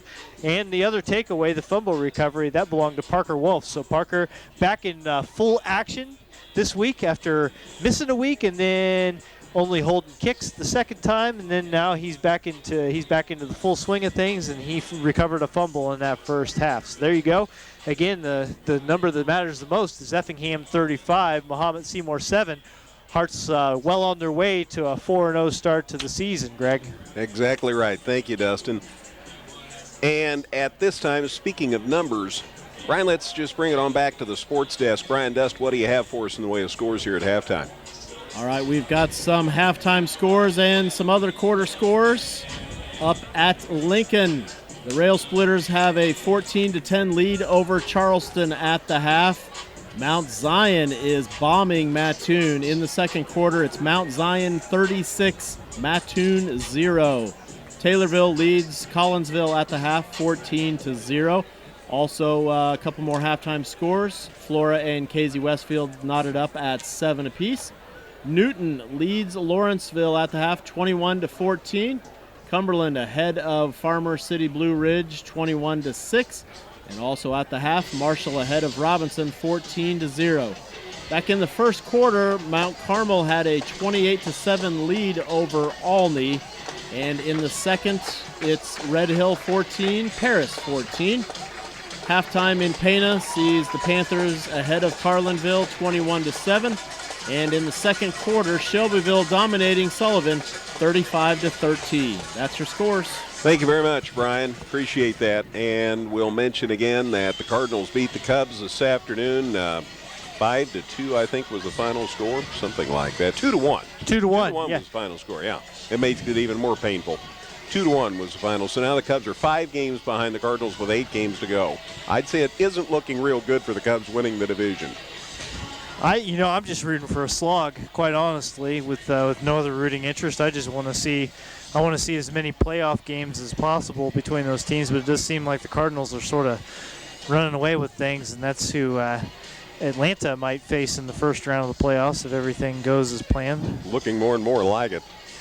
We'll mention again that the girls' tennis outing for Effingham at Chatham-Glenwood tomorrow has been canceled. So Hearts tennis fans, thanks to Coach Williamson and Mr. Woltman for letting us know that. Meanwhile, again, congratulations from Jeff Schaefer, the Hearts boys golf coach, that indicated that success for Effingham today at the Cup event up at Mount Zion. Tate Nieberg and Aiden Beck won the alternate shot portion of the Cup. So congratulations to those two seniors for a job well done. Next week we'll be at Charleston. Trojans have one win. They beat Macomb. And so we'll see how that shapes up for Effingham, who hopefully will be 4-0 going to Trojan Hill next week. Yeah, it would be nice to go up there and have a chance in week 5 to already guarantee yourself a winning season. That's always a sign of a pretty good year if you've already guaranteed yourself a winning season after 5 weeks. And you can't put a ton of stock in the whole, well, we beat them and then they beat this team and so we should be better than this team. But Charleston is currently getting beaten by a Lincoln team that the Hearts handled pretty easily. So you never want to be overconfident if you're out there on the field, but by the same token, it seems like a situation where the Hearts ought to be able to go up and take care of business. And really, you look down the schedule, you see what Mount Zion's doing to Mattoon, and that's kind of the date that maybe we're going to be circling on the calendar. That could be a very big game in terms of the conference standings and just, in terms of exactly what level of special this Effingham season might be. But Coach Odom at Taylorville would remind me that Taylorville is Effingham's opponent before Mount Zion. So he would. Tornadoes and the Braves back-to-back. That's going to be quite an order, and both of those are on the road for Effingham, so those will be 2 huge games, weeks 7 and 8. After Charleston, the Hearts are home to Mattoon again. That'll be homecoming. And then we go to Taylorville, then to Mount Zion, and then Freeburg, not Freeburg. Put your phones away. Freeburg is here for the final regular season game, and that'll be senior night. It's just nice to not have to go to Freeburg. Oh, buddy. Well, we've already been to Jerseyville. Surely that's our trip for the year, man. Anyway, we hope we get to play lots more games. Hey, you know, if another long trip is in the offing and it happens during the playoffs, then so be it. That'll be just fine. You'd like for that to come in the second round of the playoffs because that would mean that you had a good enough year to get a home game in the first round and then go from there. So, boy, we're sitting here getting all sorts of ahead of ourselves, but it's hard not to with as good as Effingham has looked so far this season. I mean, I think it's fair for us, the guys who are not playing in the game and are just watching and having fun with this, to say, boy, this team is looking really good and like they could do some things. I would be remiss if I didn't say, nice to hear you and Matt yesterday doing baseball with the Indians and the Indians. Good ball game as Altamont got the win, but Neoga gave them a real scare there in the last inning and just about pulled that puppy out. That was a good baseball game. It was a fun game to watch and broadcast, and for me personally, a fun game to broadcast from Neoga, the field that I played on in high school, and to sit there and see it through a little different lens now. So that was very nice. And then, you know, Matt doesn't want to say too much about it during the broadcast, and I don't blame him, but you know, it's got to be special for him to call those Altamont games. His son, Mason, is a heck of a baseball player. He's a freshman catcher on that team, and I've seen him twice now, and he's done excellent work back there. You would never guess that he was a freshman. He handles the bat well, and so that was – I'm glad that I got to be on the periphery of some of those moments for him as well. We get one more baseball game. That we don't have a game this week. Tuesday, October 1st. Should be a fun one, North Clay at Altamont. It'll be fun to see Alan Witt's Altamont club, and we'll get to see John Fretch's North Clay team that was 11-1 after this week's action. So that should be a heck of a ball game. So that'll be Tuesday, October 1st, and then we're going to do some of the coverage of the National Trail Conference baseball tournament. So we still have some fun as far as high school baseball this fall. Well, Mahomet ready to kick off to start our second half. Hearts lead at 35-7. And two guys converged to catch that ball after it was kicked, and thankfully one of them got it, and that's Jet Gillum, and he gets it out near the 35-yard line before they finally run him out of bounds. Yes, kind of a short kick. Gillum was not one of the two deep men on No. that play, but it chased him back, and so, yeah, they sort of met. Gillum caught it over his shoulder at about the 19-yard line and was able to haul it in and then get a little bit of a return on the end of it. They will score it at the 34-yard line. That's where the Hearts will set up shop here at their 34. 35-7 Hearts. Hearts trying to get off to a 4-0 start. Last team that went undefeated for Effingham, if you're looking that far ahead, was the 2009 squad. I have people who will make sure I don't forget that. Shack up under center, handoff, and nothing. Wow, nice defense that time by Mahomet. Woomer got the handoff, and he might have got back to the line of scrimmage. Yeah, I mean, that's one thing that Mahomet has done pretty well is that the traditional runs between tackles for Effingham really haven't gone anywhere. But the Hearts have done that just enough to keep them on their toes, and then it sets up some pretty successful passing plays. Shack under center on 2nd and 10. Just started the second half here. Fakes a handoff, rolling to the far side. They're after him. He got away. He is a scrambler par excellence. There's the pass, and it's caught by Duncan. He's into Mahomet territory inside the 45. What a play. And a good dozen yards of run after the catch as he just shook off a would-be tackler and then got put on a burst, got it across midfield. What an athlete. They'll mark it at the 45 of the Bulldogs. A gain of 21 yards. And obviously, a new set of downs for Effingham. So a minute into the second half, the Hearts are rolling. By the way, I didn't mention JFL. No JFL tomorrow. They will play in another week, and we'll see what happens as far as the postseason for the JFLers. Looking to throw again. Coming to the flats. Caught out here by Jacob, and he gets inside the 35 as Jake Stoneburner makes the grab. And a nice catch. Man, he was wide open out here and a good run after the catch. It's complete to the 32-yard line. So gain of 13 and another first down. So now we're seeing several receivers. So now, Dustin, who do they defend? Yeah, I mean, that's the 5th different Effingham player to catch a pass, and that is that's tough for a defense to plan for. Hearts have got Briggerman at the fullback spot. Looking to throw. Caught again. This time it's number 88, Colin Weymouth, and he's inside the 10. I just want to give a shout out for the blocking that Marcus Heights was doing on that play. You should have seen it. He just sent a guy with one shove, just threw him to the ground. It was something else, and gave Shackelford all the time in the world to make the read and the throw there. Hearts has some big lads on the line. I mentioned again, Ethan Huss is not available. He got hurt this week, not in a game situation. They're still trying to sort out exactly what the deal was. But because of that, Styles Crow got a start. He's started at left guard tonight, so a shout out to him. And we're talking it over. And did we end up with a penalty? I don't think so. They're talking on the sidelines. So I think a player might have been shaken up as you see somebody walking off the field with some training staff. So I think, they get it to the 9, a 23-yard pickup. I think that, all it was somebody got a little shaken up on the play. One of the defenders for Mahomet-Seymour. Yeah. So from the 32 to the 9, gain of 23. Say Gage Granadino, number 16, was the guy who defensive back for the Bulldogs that had to come off the field there. I think he got hurt earlier.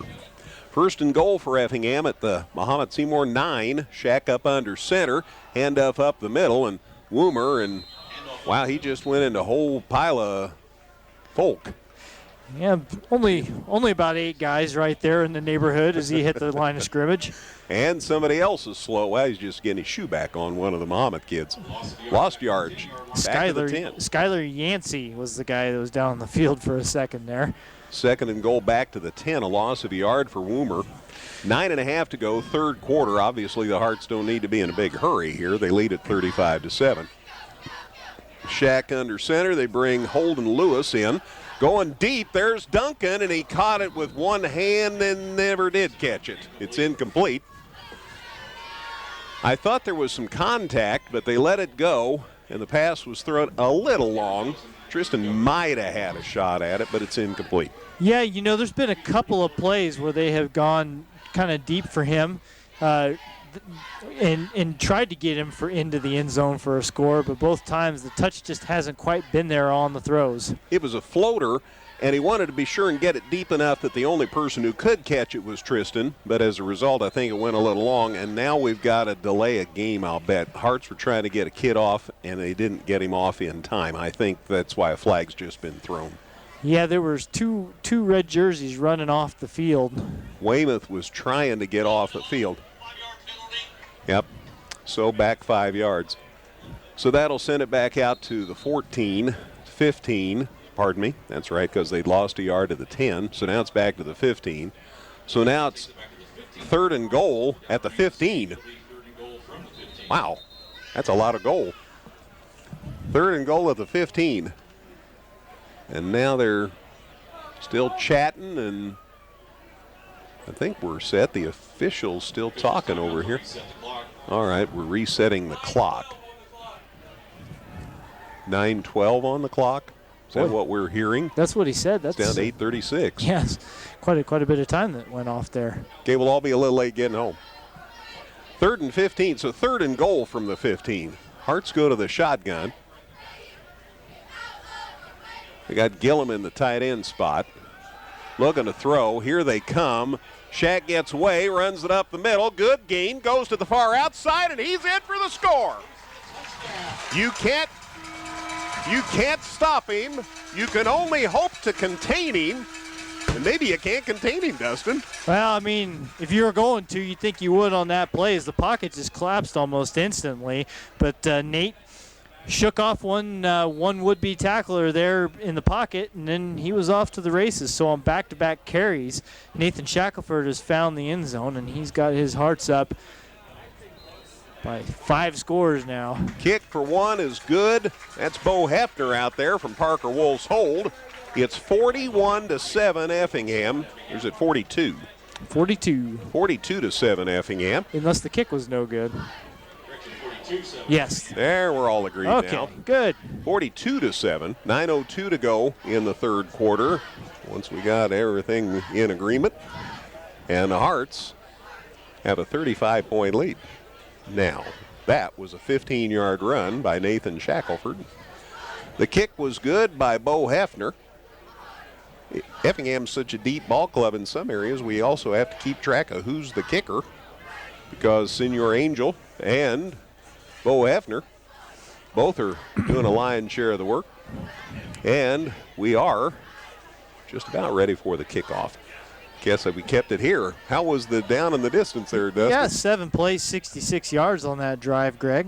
And probably Effingham's longest scoring drive of the night in terms of time, too, is 2 minutes and 58 seconds. That is the longest. And still just under 3 minutes. Hearts are efficient, man. 42-7. And still 9 minutes left in the third quarter. So let's see what happens. Yvonne Angel to kick off from his 40. Only one time the Hearts have had the ball tonight that they haven't scored. Deep kick. Holy cow, taken at the 5. He runs it back to the near side, and he got away from one player, and he didn't get away from 6 others. Down he goes at the 21. So Hubble held on for life. He did manage to elude Stoneburner, but then 6 other people got him. And it's going to be first down and 10 for the Bulldogs at their 22-yard line. Yeah, one of the better kicks of the night for Angel is he got a lot of air underneath that one, but also kicked it deep, and so not a lot of room for a great return. And the ever-moving Braden Finch lines up from the shotgun on first and 10. He's back inside his 20. He's used to that. Hubble, there's a handoff to Hubble. They disguised it a little, but not a lot. Down he goes inside the 20. So they ended up losing yardage on that play. It's like Hubble was lined up in the, he was split here to the near side, and then he kind of went at an angle back to the quarterback, and Finch kind of handed it to him behind his back, and Hart said, well, okay. And then took him down for a 3-yard loss back to the 19. So it's second and 13. They say run that play again. All right, Mr. Finch. There's the snap. Fakes the handoff. He's running. Gets it away. It is dropped. I wondered for a minute. I thought the Hearts might have another pick, actually, but it ended up being incomplete. Good work by Luke Spencer over there on the right on the out-of-bounds line. Yeah, Spencer came in and cleaned him up as that pass was high off the hands of the intended receiver. So Spencer just came and put a shoulder into him to make sure that he wasn't gonna be able to haul that one in. And now the Bulldogs, 3rd and 13 coming up at their 19. So the Hearts once again eyeing really good field position if they can get one more stop here. Looking to throw, and it's caught by Hubble. Who else? And he has the first down. Holy cow, he gets out near the 35, 37-yard line before the Hearts run him out of bounds. A flag came out, though, before the pass was even in the air, so let's wait and see what this is. You would suppose it's a hold. But we'll wait. They're calling it complete out across the 30 to the 34. I think that's where they're going to walk it off from. I think this is against Mahomet-Seymour. It is. So they're going to give them the gain, and then they'll walk it off from there. If it's a procedure penalty, I don't know why they would give them the gain. They walk it back to the. So legal formation, and where did they spot it? That's the thing. That'll help me out. Where did they spot it? At the 9, at the 14?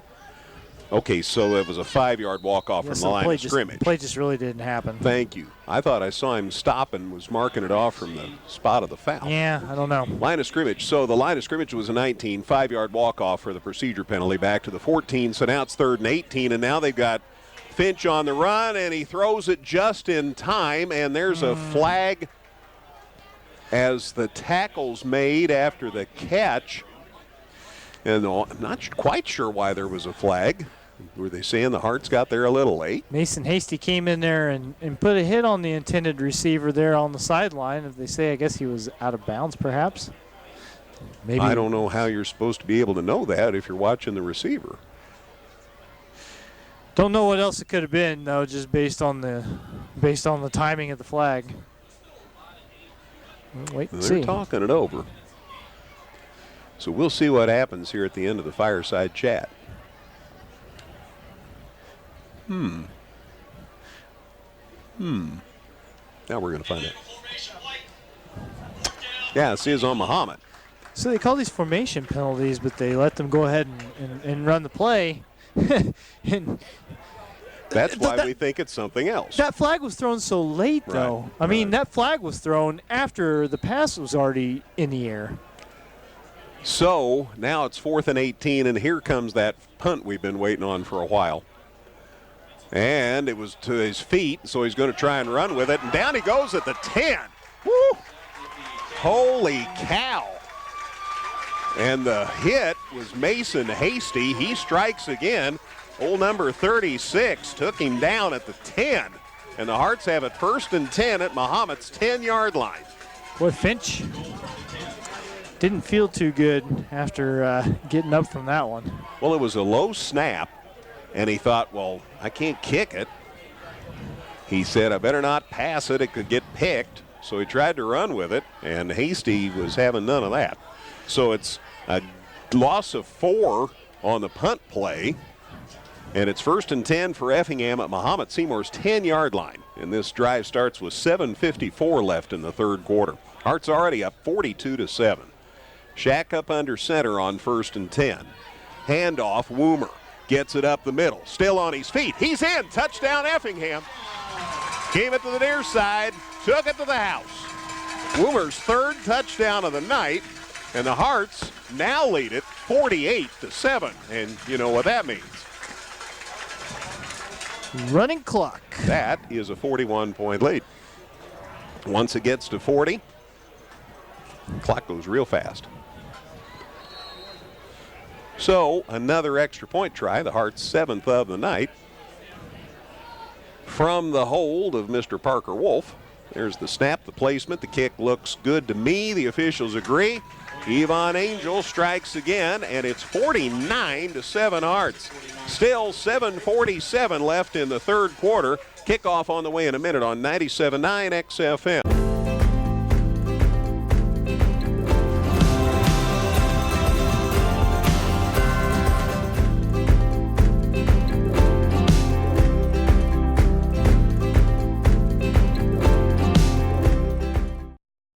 Local, secure, enduring, and more convenient than ever. Washington Savings Bank is located in Effingham, Mattoon, and anywhere you are with their 24/7 virtual branch. Enjoy the conveniences of banking with all the services offered at Washington Savings Bank. Member FDIC.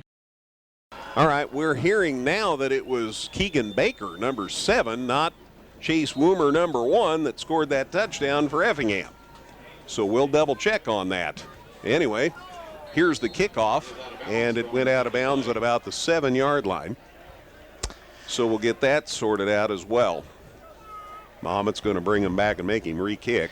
At any rate, it was a one-play 10-yard drive. That's easy enough to figure out, and it only lasted 7 seconds. That was efficient. They've been efficient all night. They've scored 7 times, and none of the drives have lasted longer than 3 minutes. 2:58 if you're being a stickler.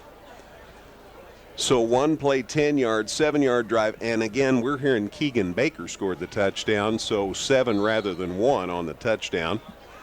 And then Angel's kick was good, and the Hearts lead at 49-7, so we have continuous clock from now on. So things will go in a hurry from here. From the shotgun, fake, and the quarterback keeps, and he's still on his feet near midfield. Nice run by Braden Finch. Hearts still look to have the A-team out there on defense.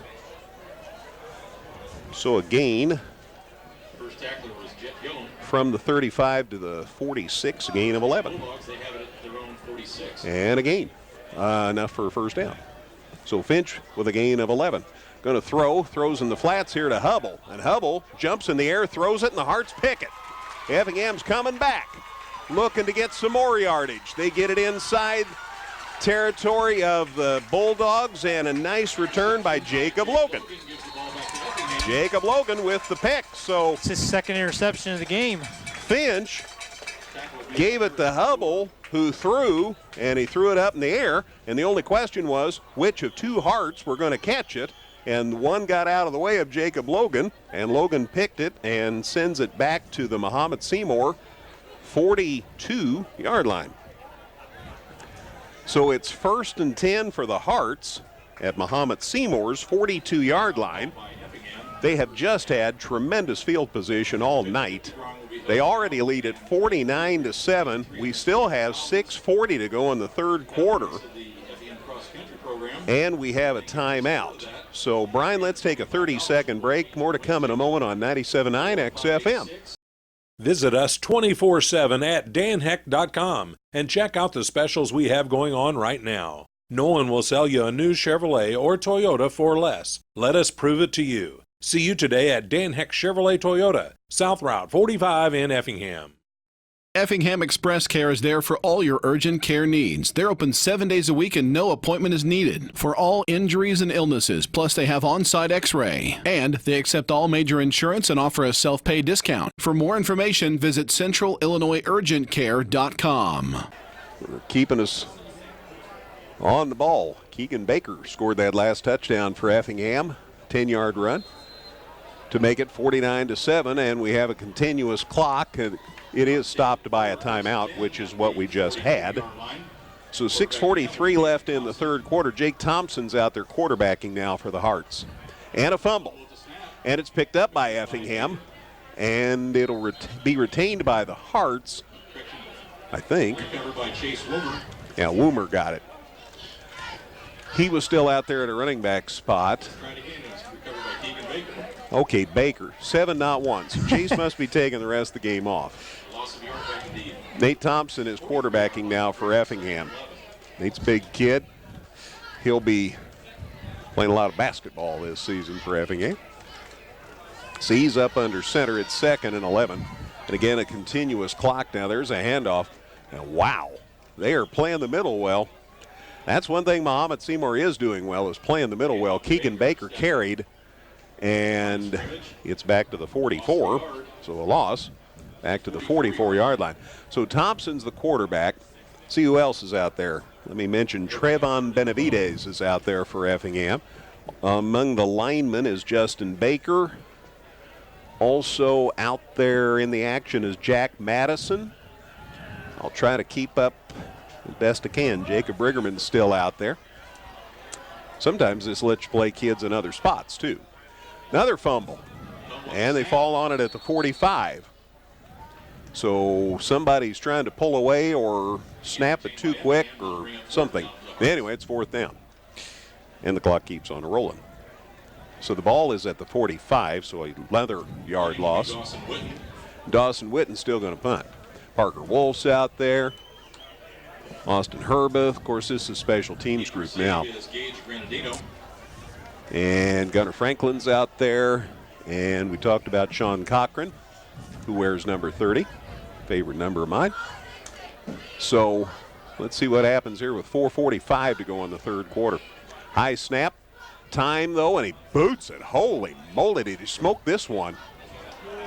Goes out of bounds inside the 10. Look at that, the 7-yard line. Holy cow. So the line of scrimmage was the 45 that kicks to the 7, Dustin, a 38-yard punt. There isn't much Effingham hasn't done well tonight. If you haven't noticed the running clock, that is due to the 40-point differential by IHSA rule. My goodness.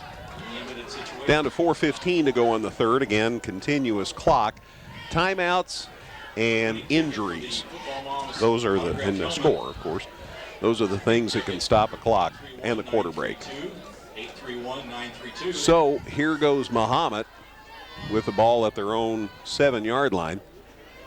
And they come to the near side, and there's a flag. We'll sort that out. And they finally run the man out. There's old Hubble. He's run out of bounds. And running out of bounds doesn't stop the clock. And if they get called for holding, that'll be about the 5th time tonight. Penalties have definitely worked in Effingham's favor. They've only been penalized 3 times, and this is going to be the 7th enforced penalty against the Bulldogs tonight. Let me give you some more kids out there for Effingham. Noah Jones is out there. Also shout out to Peyton Simmons. I talked to Peyton downstairs before the game. Also out there is Damon Kalber. So half the distance will bring it to the 5. So who else can I tell you about it? I just like to get these kids on the radio if I can. Tristan Elkins out there for the Hearts, old number 45. I think I see numbers. Can't be. Not on my roster. So mine's not have the right number. So let's see what they do here. It's 1st and 15 on their own 5. Mahomet looking to throw from the end zone. He throws. Here's the Hearts. Here's Mahomet. There's a flag about the time that all the receivers and defenders were gathered at about the 35-yard line. Flag's thrown at the 20 rather. Clock running while they do all the figuring out of these penalties. It's just kind of dwindling the game away with no actual action happening. And penalties on Mahomet-Seymour, I think. Oh, no, they called it on the Hearts. So that's a 10-yard walk-off. And they will set it down at the 14 or 15-yard line. He's not set it down yet. 14-yard line. All right. Okay. The line of scrimmage was the 5, so I don't. You makes you wonder why it's a 14. All right. So 2nd and some. Minute 45 if you're keeping track of the clock. Looking to throw. Here come the Hearts. There's the pass. It's caught out there about the 15-yard line, and a nice run after the catch. And the receiver out to about the 35-yard line before the Hearts can bring him down. So Gallier, hadn't heard from him in a while, as Nathan Gallier makes the catch. And Mitchell Gallier, pardon me. And it's a first down at the 35. So from the 4 to 14. From the 14, that's right, we had the walk-off.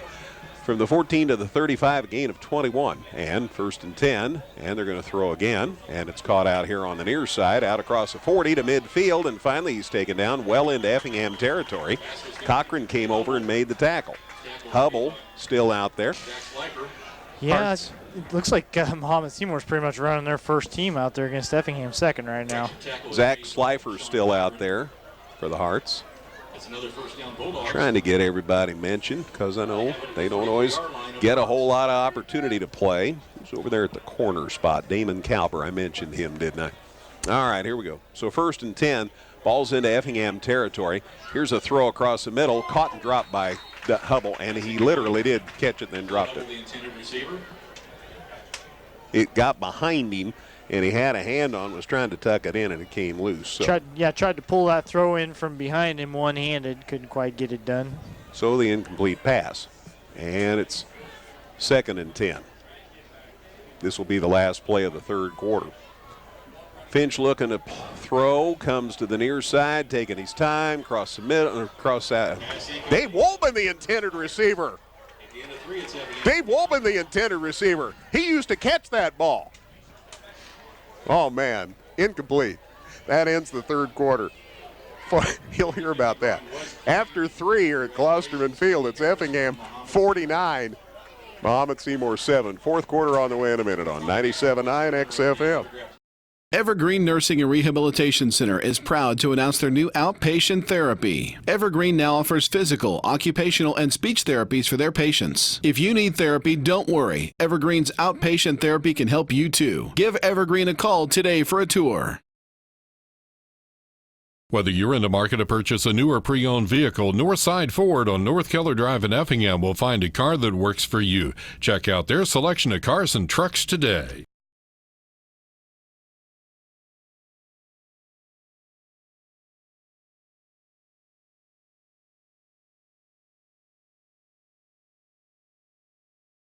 First play of the 4th quarter is intercepted by Effingham. And congratulations to Trevin Benavides. Number 2, he got the pick, but we've got a holding call on Mahomet, which of course the Hearts decline.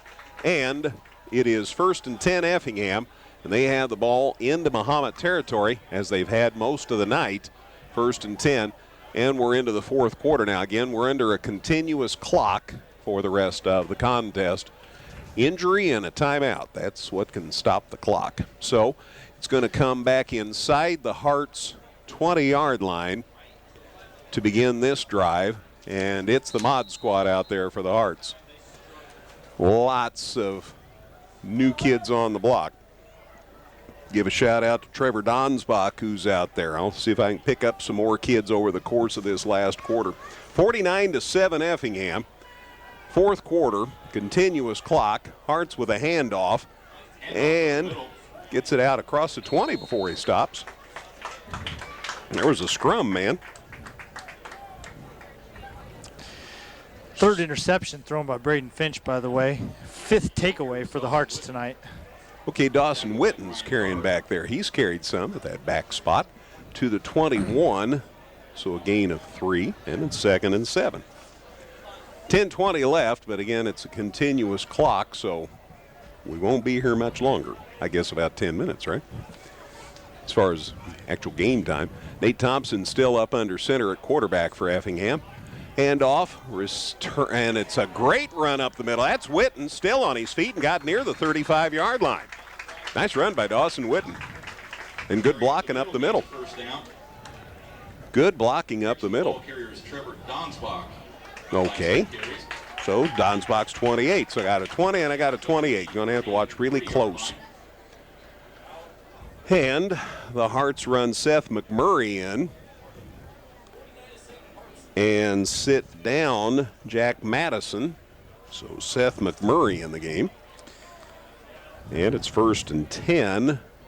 Ball's at the 33. Good run that time by Donsbach. Handoff up the gut and not much. Maybe no gain. Maybe no gain that time. I see Donsbach. I see who else is back there for Effingham. I saw Edgar Castillo. Not sure who carried. Donsbach carried it again. To the 33, so no gain. So that will make it 2nd and 10.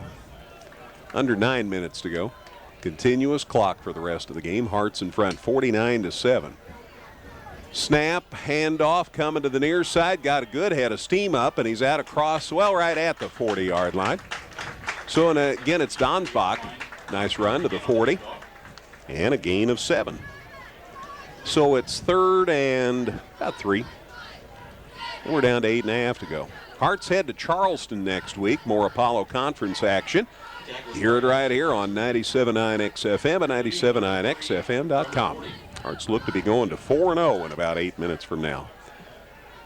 Thompson up under center. Hand off. There's Donsbach going to the far side. Turns it up, and he's right at the first down marker. Right at the first down marker. Well, if the line judges be believed, yeah, they're moving the chains. I like the look of that. So he got just enough to the 43. Gain of 3. So Donsbach got the first down. And the Hearts keep the ball. Leading 49-7. We're under 8 minutes to play. We'll talk with Coach Brett Hefner on the post game, all of Dustin's stats and Brian's scores, and I'll recap the scoring. There's been plenty of that. Gain to the 45. That's Donsbach again. So all Donsbach all the time. Well, now they're going to move it back to the 44. 1 yard gain at 2nd and 9. They have a shuttle going between Madison and McMurray now for Effingham. 2nd and 9. Hearts in front, 49-7. Handoff again to Donsbach. Ball got loose, and Mahomet might have it this time. Recovered by the Bulldogs. Yep. Got it at about the 42-yard line. And it's grabbed by number 48. That is Logan Petro, who's a little sophomore. I say a little because he's 140 pounds. So it's at the 41. So a 3-yard loss, Dustin, on the play.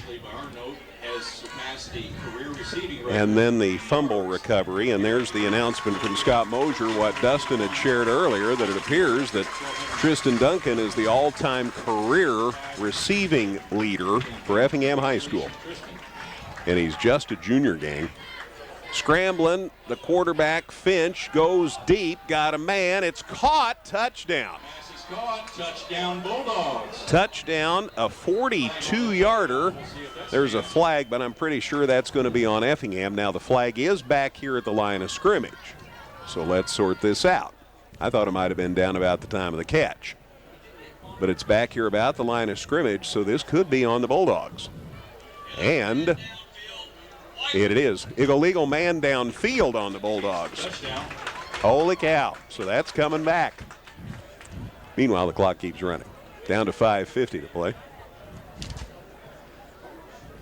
So that never happened, Dustin. That never happened. Dustin has done the work of 3 stat men tonight. This has been crazy. So the penalty moves the ball back to the 46. Well, where is it? 49. 49 is where the side official is. All right. So a loss to the 49. And now we have a timeout, which does stop the clock. Let's take a 30-second break, Brian. 49-7 Effingham here on 97.9 XFM.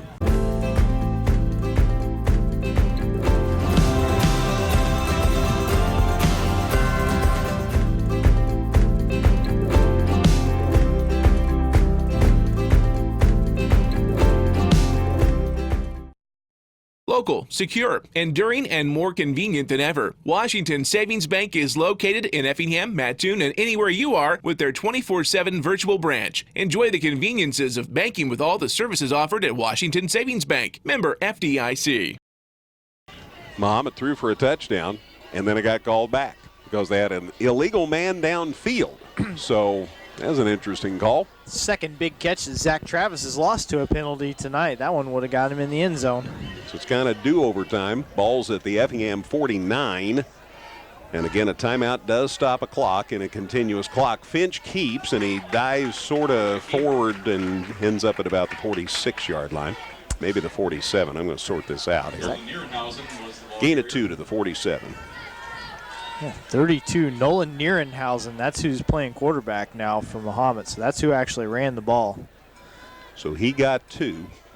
There's the snap. He fakes the pass. He hands it off, and they're trying to run it up the middle. And they were having none of that. That's number 32. Nolan Nierenhausen is a 5'11", 160-pound sophomore, and he got to the 45 there, Dustin, a gain of 2. So it's third down and 15, approximately 14. And we're down to 4.5 to go. Continuous clock again. On a man in motion. Here's the snap, throw, caught, and immediately the guy's dropped. What a hit by Trevin Benavides. Woo-wee. Just about the time he tucked that in, Benavides came flying, man. Gain is good to the 40, a gain of 5 on the pass play, and then some tackle. Julian Eckley, number 82, was the guy who paid the price for making that catch. We're down to 4 minutes to go. Hearts in front 49-7 here on Military Appreciation Night. Going for the downs. Got a man down there. There's contact, and the ball goes incomplete. Intended receiver there was Nick Ligradonis, and good coverage down there by Effingham as it ended up being Peyton Simmons down there in the neighborhood. The pass came up empty. So that gives the ball over to the Hearts. It's 1st and 10. They will get it at their 40-yard line with 3:22 to go, and this should be the show after this possession. Hearts in front 49-7, going to go to 4-0 on the campaign, headed to Charleston next Friday night. We'll talk with Coach Hefner. Dustin has a double armload of, maybe a triple armload of stats tonight. Brian scores. I'll run through the scoring, so stick with us on the post-game show. And the Hearts just run it up the middle. Certainly nothing fancy here. Nate Thompson quarterbacking. And Edgar Castillo carrying that time for the Hearts. Edgar is a 5'8", 175-pound sophomore, so good size, 5'8", 175. Picked up a yard on that one. To the 41. So it's 2nd and 9. We're down to 2.5 to go. Again, we've been under the continuous clock since about halfway through the third quarter. Thompson up under center. Hand off. That's Donsbach, and he got hit almost before he got the handoff. Donsbach says, fine, Thompson, you could have kept it. Holy cow. There is a loss back to the 38. He says, don't be giving me that with the people coming already. Loss of 3 back to the 38. It's 3rd and 8. And we're down under 2 minutes to play. Castillo comes off the field. Have I mentioned Jonathan Zaruzin is out there now, number 71. Tried to get him in the game earlier tonight. Thompson, 3rd down. Ball's loose again. Heaven's sakes. And play is dead. There was a flag. There's a flag out on the sideline there. So that must have come before the fumble. I guess, but Effingham switching personnel, it seems like. A little confusion, I think. So they thought they lost the football, but instead they just lost 5 yards. So the walk-off takes it back to the 33. Loss of 5 on the play. And the Hearts still have a 3rd down situation, so they may be able to actually run the clock out. Yeah, it kind of works in their favor, I guess, just in terms of getting this game over with. A little bit of confusion. It's not exactly pretty out there, as you might expect at this point in the game, but hey, we're getting there. There's the snap. Here's the handoff. Donsbach dives forward to the 32. I'm going to give him 32. From the 30 where the penalty had bought the ball back. Gain to the 32, and that should be the last play of the game. And let's see whether we might not be quite officially finished. Because I see the play clock and I see the game clock, and the play clock has less time than the game clock. But if they take a 5-yard penalty for delay of game, does the clock even stop? They just lose 5 yards and. Good thinking. Nothing on the play clock, and the clock runs down on the game clock, and now we're done. And they call the penalty, and you can't end the game on an offensive penalty, Dustin. So we have to run one more play because Mahomet never left the field. So there's no time left on the clock. Let's set that stage. There's a flag on the field. They're talking about it. And what you're saying. So Effingham could probably go out there and kneel it and be done, right? I don't want some kid getting hurt. Which they should have. Probably should have just done. Run one more play, yeah. Been done with it. You can't end a game on an offensive penalty. So they're talking it over. They're walking off the 5-yard penalty. And let's see whether Effingham, they're out huddled up. So we're going to run one more play just to make it official. Yes. Thank you. So 2 seconds left. And we'll get in the victory formation, and then the celebrating can begin. Get the fireworks ready. 2 seconds. Interesting finish to this one. Ball's at the 27-yard line. Thompson, kneel down, clock's out, we win. There, now it's done. Final score here, Hearts go to 4-0 as they capture the victory over Mahomet-Seymour. Final score, Effingham 49, Mahomet-Seymour 7. Busy post-game show. Dustin stats, I'll recap the scoring. Brian will have the scores. We'll talk with Coach Brett Hefner. It's all on the list for the post-game show on the way in a minute on 97.9 XFM. Visit us 24/7 at danheck.com and check out the specials we have going on right now. No one will sell you a new Chevrolet or Toyota for less. Let us prove it to you. See you today at Dan Heck Chevrolet Toyota, South Route 45 in Effingham. Effingham Express Care is there for all your urgent care needs. They're open 7 days a week and no appointment is needed for all injuries and illnesses. Plus, they have on-site x-ray. And they accept all major insurance and offer a self-pay discount. For more information, visit centralillinoisurgentcare.com. This is the Lustig Custom Cabinets postgame show. Handcrafted cabinetry built right here in Effingham.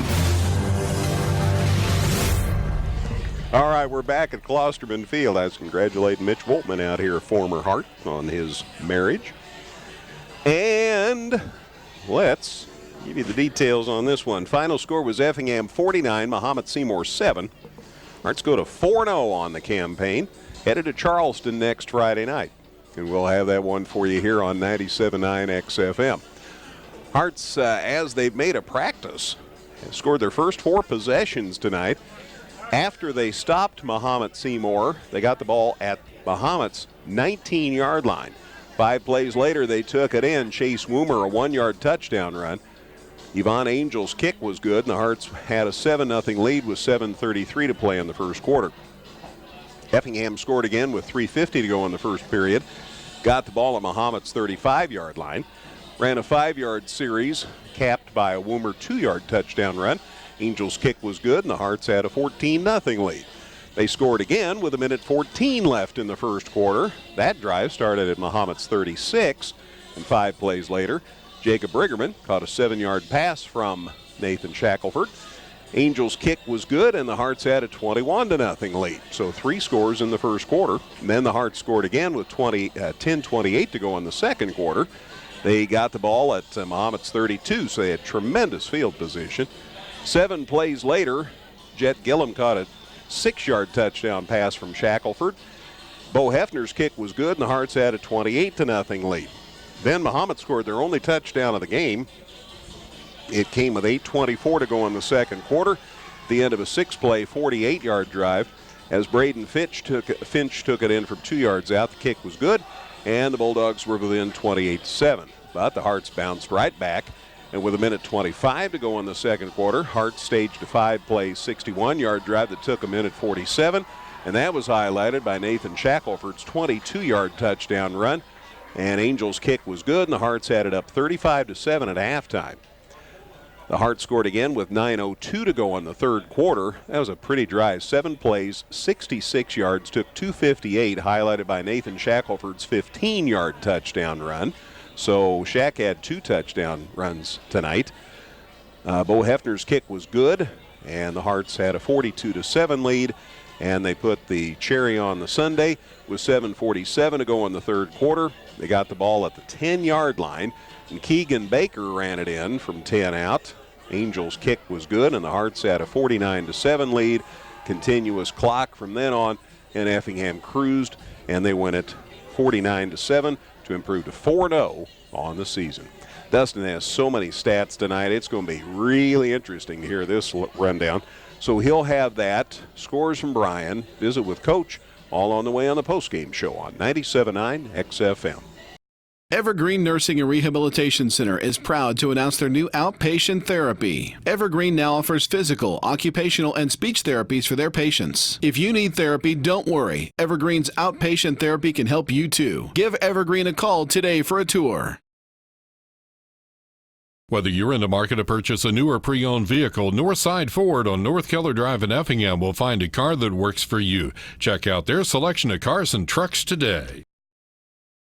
Final score at Klosterman Field. Effingham now 4-0 after a 49-7 win over Mahomet-Seymour. Hearts are 2-0 in the conference, by the by. Headed to Charleston next Friday night for more conference action at 7 o'clock. Dustin White has the numbers on this one.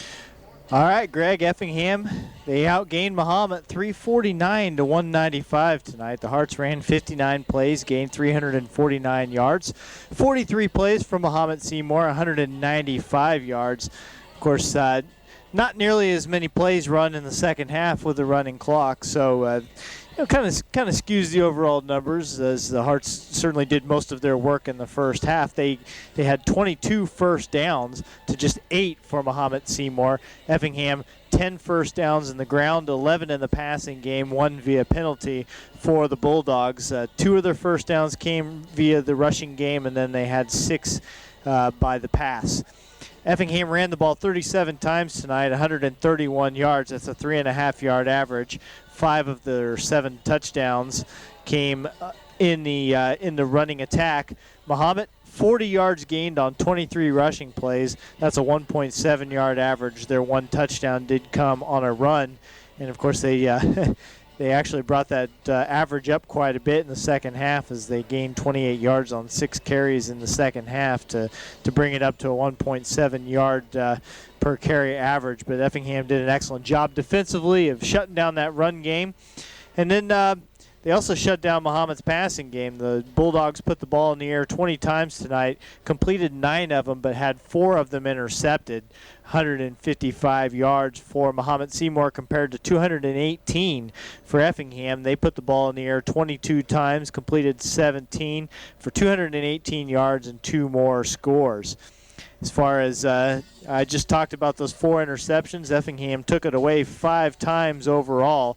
They had 5 takeaways. They did turn it over once, lost a fumble there late in the game, so still dominated the turnover story as they took it away 5, only gave it up once.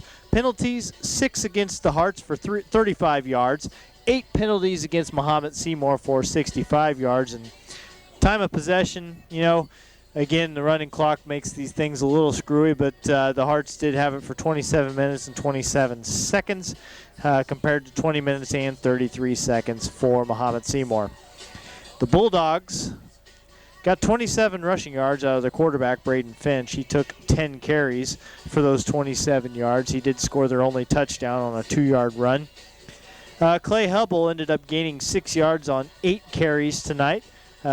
Nolan Nierenhausen, who came in and played a little quarterback at the end for the Bulldogs, he gained 4 yards on 2 carries, and Mitchell Gallier had 3 runs for a total of 3 yards. As far as the passing game, Finch completed 8 of 17 for 150 yards, but he was picked off 3 times and did not find the end zone.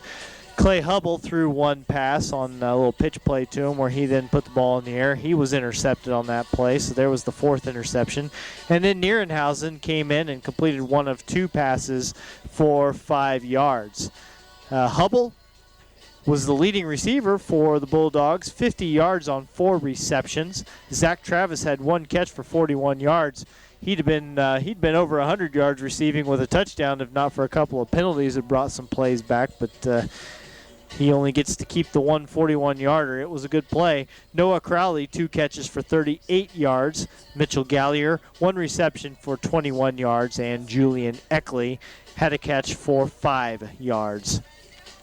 As far as punting, Finch punted the ball twice, 73 yards. It's a 36.5-yard average. Hubble returned 5 kicks for 120 yards, and Gage Granadino had 2 kick returns for 26 yards. He had to leave the game because of an injury. I don't recall if he returned or not. Guessing with the score being what it was, they probably decided to just keep him off the field and make sure maybe he can be healthy for next week. As far as Effingham's running game, well, they ended up putting the ball in 7 different guys' hands by the time this was all said and done. But let's talk about Chase Wimmer first. He took 16 carries to lead all Effingham players for 32 yards. He did score 2 touchdowns from 1 and 2 yards out. And yeah, you look at 32 yards on 16 carries, and you're like, well, that's that's not a huge night. But boy, he kept things open. He kept things open so that the passing game. We've got a kid on the PA up here. Haven Prather. Yeah, getting his homecoming date in order. He's asking someone to the dance. So got me a little. Hey, wait, Haven. Who'd you ask? Who? Toby Albert. Yeah. All right. She say yes? Yeah. Way to go, man. All right. Haven Prather's got a date for homecoming. All right. And so Chase Wimmer again, 2 touchdowns on 32 yards on 16 carries. Not eye-popping numbers, but he had to be a workhorse tonight with Logan Brown not available, and his work did keep the passing game open for the Hearts. Nathan Shackelford, he took 6 carries for a grand total of 70 yards and 2 more scores, touchdown runs of 22 and 15 yards. Also threw in an 18-yarder and a 12-yarder, so a good running game for Shaq in addition to what he was able to do throwing the football tonight, which we'll get to in a minute. Trevor Donsbach, 22 yards on 8 carries in some of the late stages of this game. Keegan Baker, 8 yards on 3 carries, including a 10-yard touchdown run. Tristan Duncan took a run, no gain on that play. Nathan Thompson came in and played a little quarterback. He lost 2 yards on 2 carries. One of those was a kneel, though, so, just keep that in perspective. And then we cannot forget Edgar Castillo because he got a run and he picked up a yard as well. So there you have it, 7 different Effingham players taking runs in the game. And Shackelford, again, passing the ball. He's done a good job all season. Tonight was no exception. 17 of 22 for 218 yards, 2 touchdowns, and again, not intercepted. He's thrown just 1 interception on the season. Shackelford completed 8 passes to Tristan Duncan. He had 8 catches for 106 yards, and as we mentioned, we'll have to get Coach Hefner we'll have to see if we can nail him down on this, but pretty sure he is your career receiving yardage leader, and with those 8 catches, he's even closer to the single season the career total receptions record as well. So we'll keep on top of that stuff. Jet Gillum, 4 catches for 46 yards tonight, including a 5-yard touchdown catch.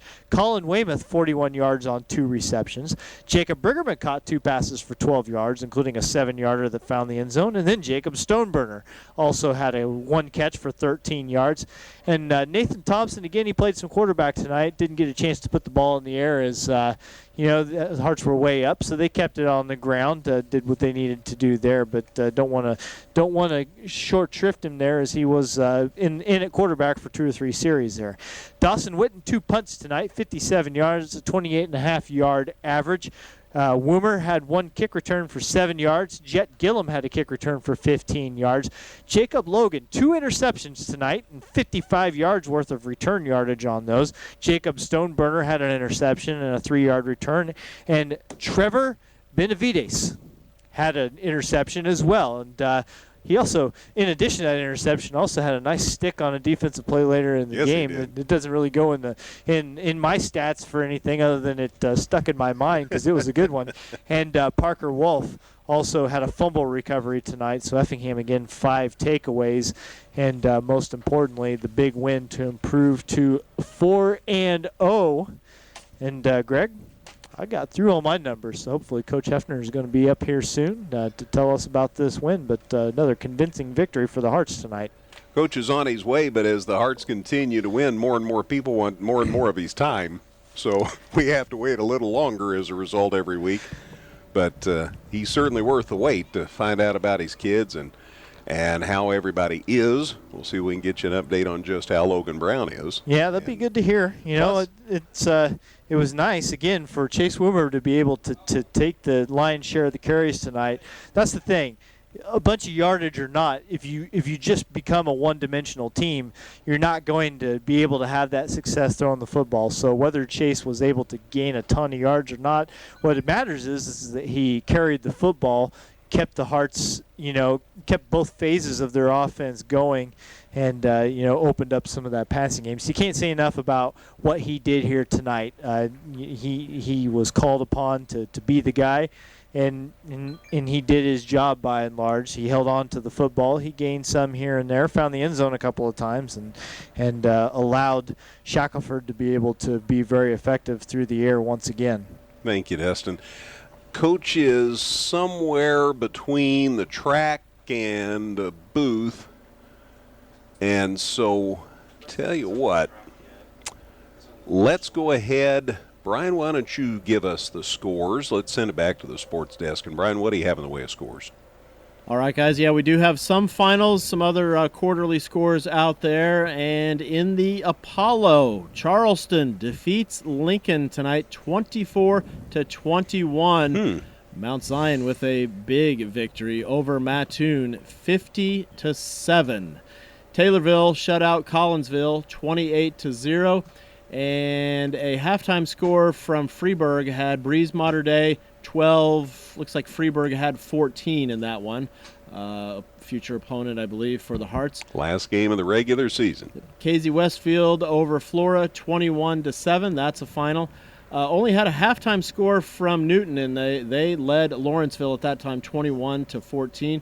Cumberland big over Farmer City Blue Ridge in the fourth. It's Cumberland 49, Blue Ridge 6. Marshall defeated Robinson 20-14. And late in the second quarter, it was still tied up between Red Hill and Paris. In the fourth quarter, though, Pana is leading Carlinville 27-19. Salem got the victory over Redbud 46-20. In the fourth quarter, Shelbyville with a commanding lead over Sullivan 49-20. And Vandalia, your victor tonight over Roxana 26-22. That's your scores. I don't know whether you had the final on the Taylorville game, but Mr. Woltman tells us Taylorville 28, Collinsville nothing. Yep.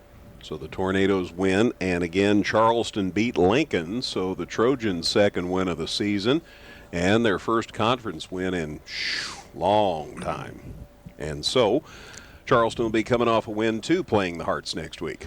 Yeah, that's should add a little bit to it. I still feel like it's a game where the Hearts mainly just need to go in focused on taking care of their own business. They don't want to get too far ahead of themselves, but I think if they play the way they can, it should work out pretty well for them. But can't take anything for granted on the road, in the conference.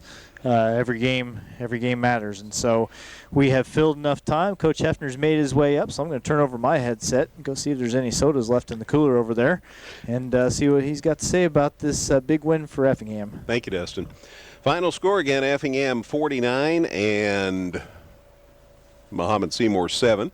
And Brett Hefner joins us for a post-game visit. Congratulations. Thank you. Quite a win. I know you always like to make Military Appreciation Night special. Yeah, happy for our kids. Kids battle anytime you can win, it's good. Dealt with some adversity, having some guys out. Dealt with it some during the game, and handled it pretty well. So didn't think we would get this kind of outcome, but we'll take it. I know you knew pretty much that Logan wouldn't be available, but then Ethan Huss got hurt during the week, and not during practice, not during just anything like that. Yesterday during school, yeah. Just he went to get up, his knee locked up, and so we'll see where he's at on Monday. Give him the rest of the weekend, and so that was a big one. We don't have a ton of depth up front. That's the one that kind of concerns. Everybody's important, but we got skill guys and things like we just don't have a lot of depth on the lines on either side, and everybody's like, oh, it's just one position. Well, no, it's not just one position, because now the only two people that stayed in their same spot were the center and strong guard. And now, your weak guard goes to weak tackle, your weak tackle goes to strong tackle, and now you got a new weak guard in, and all of a sudden now you got, it's the equivalent of playing with three new players. And so a testament to those kids. I thought they handled it well. And we're fortunate. We got a lot of guys that can make plays offensively. And I know Tristan gets a lot of credit, Nate gets a lot of the credit, and but Cam Calver can make plays, Holden Lewis can make plays, our tight ends can make plays, and Jets making plays. We have a lot of guys that can make plays, and I think that makes us hard to defend, and Nate keeping things alive with his feet, makes it hard on defense too. And it was especially big since Logan wasn't available. Yeah, we went into that. We went into that tonight thinking, okay, how are we going to split the carries up, and maybe we might have to run Shaq a little bit more. And then kind of the way the game progressed, it's like, there's no reason to do it in this situation. But yeah, happy for our guys, man. And you're right. The military night's a big night here. It's been a great event since we started it, and the kids love it. I think the community loves it. I think our crowd loves it. I think the students love it. They get into it with the T-shirts, and our guys having all the different branches on the flags out there and all that. So super special night. Great to get a win. Through to a lot of different kids. I know you just touched on some of those kids, but Briggerman had a good night. You mentioned Jet Gillum. Of course, Tristan, but you're right about Holden Lewis and all these other guys that are potential big play guys. Yeah, we tried to get the ball to Cam deep once, and he can do it, and he can make plays. A lot of times it's what the defense gives you. And Nate's doing a good job of going through his reads. I mean, the majority of the passes Jet's catching, he's the fullback coming out of the backfield. So it's not like so it's not like we're lining him up at receiver and doing he's going through his progressions, and that's a guy that's open, and so that's who he throws the ball to. And then played well defensively too, and we were worried about that coming. I was worried about that. Maybe the other guys weren't. I was, because they give you a lot of different formations and a lot of different, a lot of different looks, and that's kind of how you worry about leaving somebody uncovered or something like that. And I thought our guys did a nice job. Yeah, Hubble and Finch were the majority of the offense the way it devolved, but a lot of that gives credit to your defense because that's what they tried to do. They played well. They played well, and we got some guys that can play, man. I mean, Austin Herbert can play. He can control a lot of things up front. Our two linebackers are playing at a really high level. Stoneburner and Mason Hasty playing at a high level.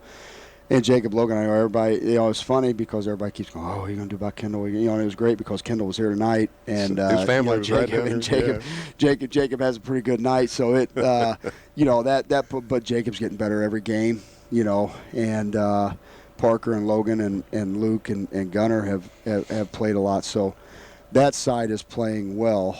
And, but we got to stay healthy. You and I talked in the past, like, you got to be good and then you got to be lucky. And a lot of times people don't realize that luck is staying healthy, and we can't afford to have guys out. And so keep our fingers crossed. It'd be great to watch Ethan, just come walking in Monday without crutches and be able to start a rehab process and go. I think Logan's pretty close, so we'll see.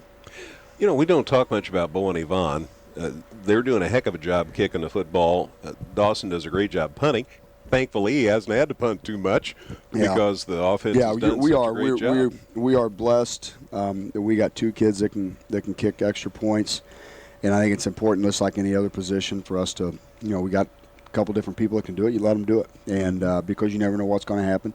Ivan's playing soccer. I mean, he could roll an ankle tomorrow. He can, so you got to have people ready and go. And his legs gotten stronger, and he's done a great job on kickoffs. And so that's a big weapon for us to have. And then punting-wise, Dawson punted the ball really well last year. He's punted pretty well this year. As you said, fortunately, he hasn't had to have too many punts. And then the other part of that's our long snapping. We've been very blessed in my time here. We've had really good long snappers. And, so you look at that, and at any level of football, but especially our level, that's a huge advantage, special teams-wise. Back on the road next week, conference opponent, and Charleston's going to be coming off a win. Oh, they are. Who'd they won. They beat Lincoln tonight. Okay. Yeah. Well, good for them. But I'm just happy it's not a 2-hour trip someplace that's going to take all my cell signal by the time that game's over. So I'm just happy it's in the same area code, and we know where we're going, at least on that one. You and me both. I always like it when we don't have to use GPS to get where we're going. Yep. Oh man, well, congratulations on a good win. Thanks. 4-0, man. This appreciate it. Yeah, we just got to get healthy. Cool. Enjoy it for 24 hours because we dealt with some stress these last 36 hours. So we'll take 24 hours and enjoy it, and then get back to work and try and get number 5. See you in Charleston All next right, week. Thank you. Appreciate it. You bet. Hearts coach Brett Heffner on the post-game show. Effingham big winner, 49-7. Final scores. Effingham goes to 4-0. Headed to Charleston next Friday night. Now I'm going to send it back to the sports desk just in case, because we got done a little early. So Brian, have you had another 10 minutes or so to check on any other scores? We've been doing some checking, but most of the finals we've already gotten. Again, we did have that Taylorville over Collinsville shutout 28-0, and again Mount Zion over Mattoon 50-7. That's your scores. Super. Thank you, Brian. And again, Cardinals beat the Cubs 2-1, so the Cardinals are 5 games up on the Cubs with 8 games to go. I can do that math.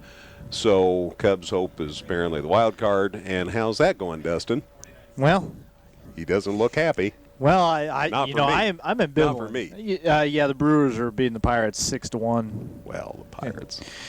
Bottom of the 7th, and they're threatening, so could go even more sideways for the Cubs here. But we do know one team that's already clinched their division. So yes. The Braves won tonight. They beat the Giants 6-0, so they have officially clinched the East. So the Braves have won, the Dodgers have won, the Yankees have won, the Astros have won. Yes. So things are moving ahead. For some teams, yeah.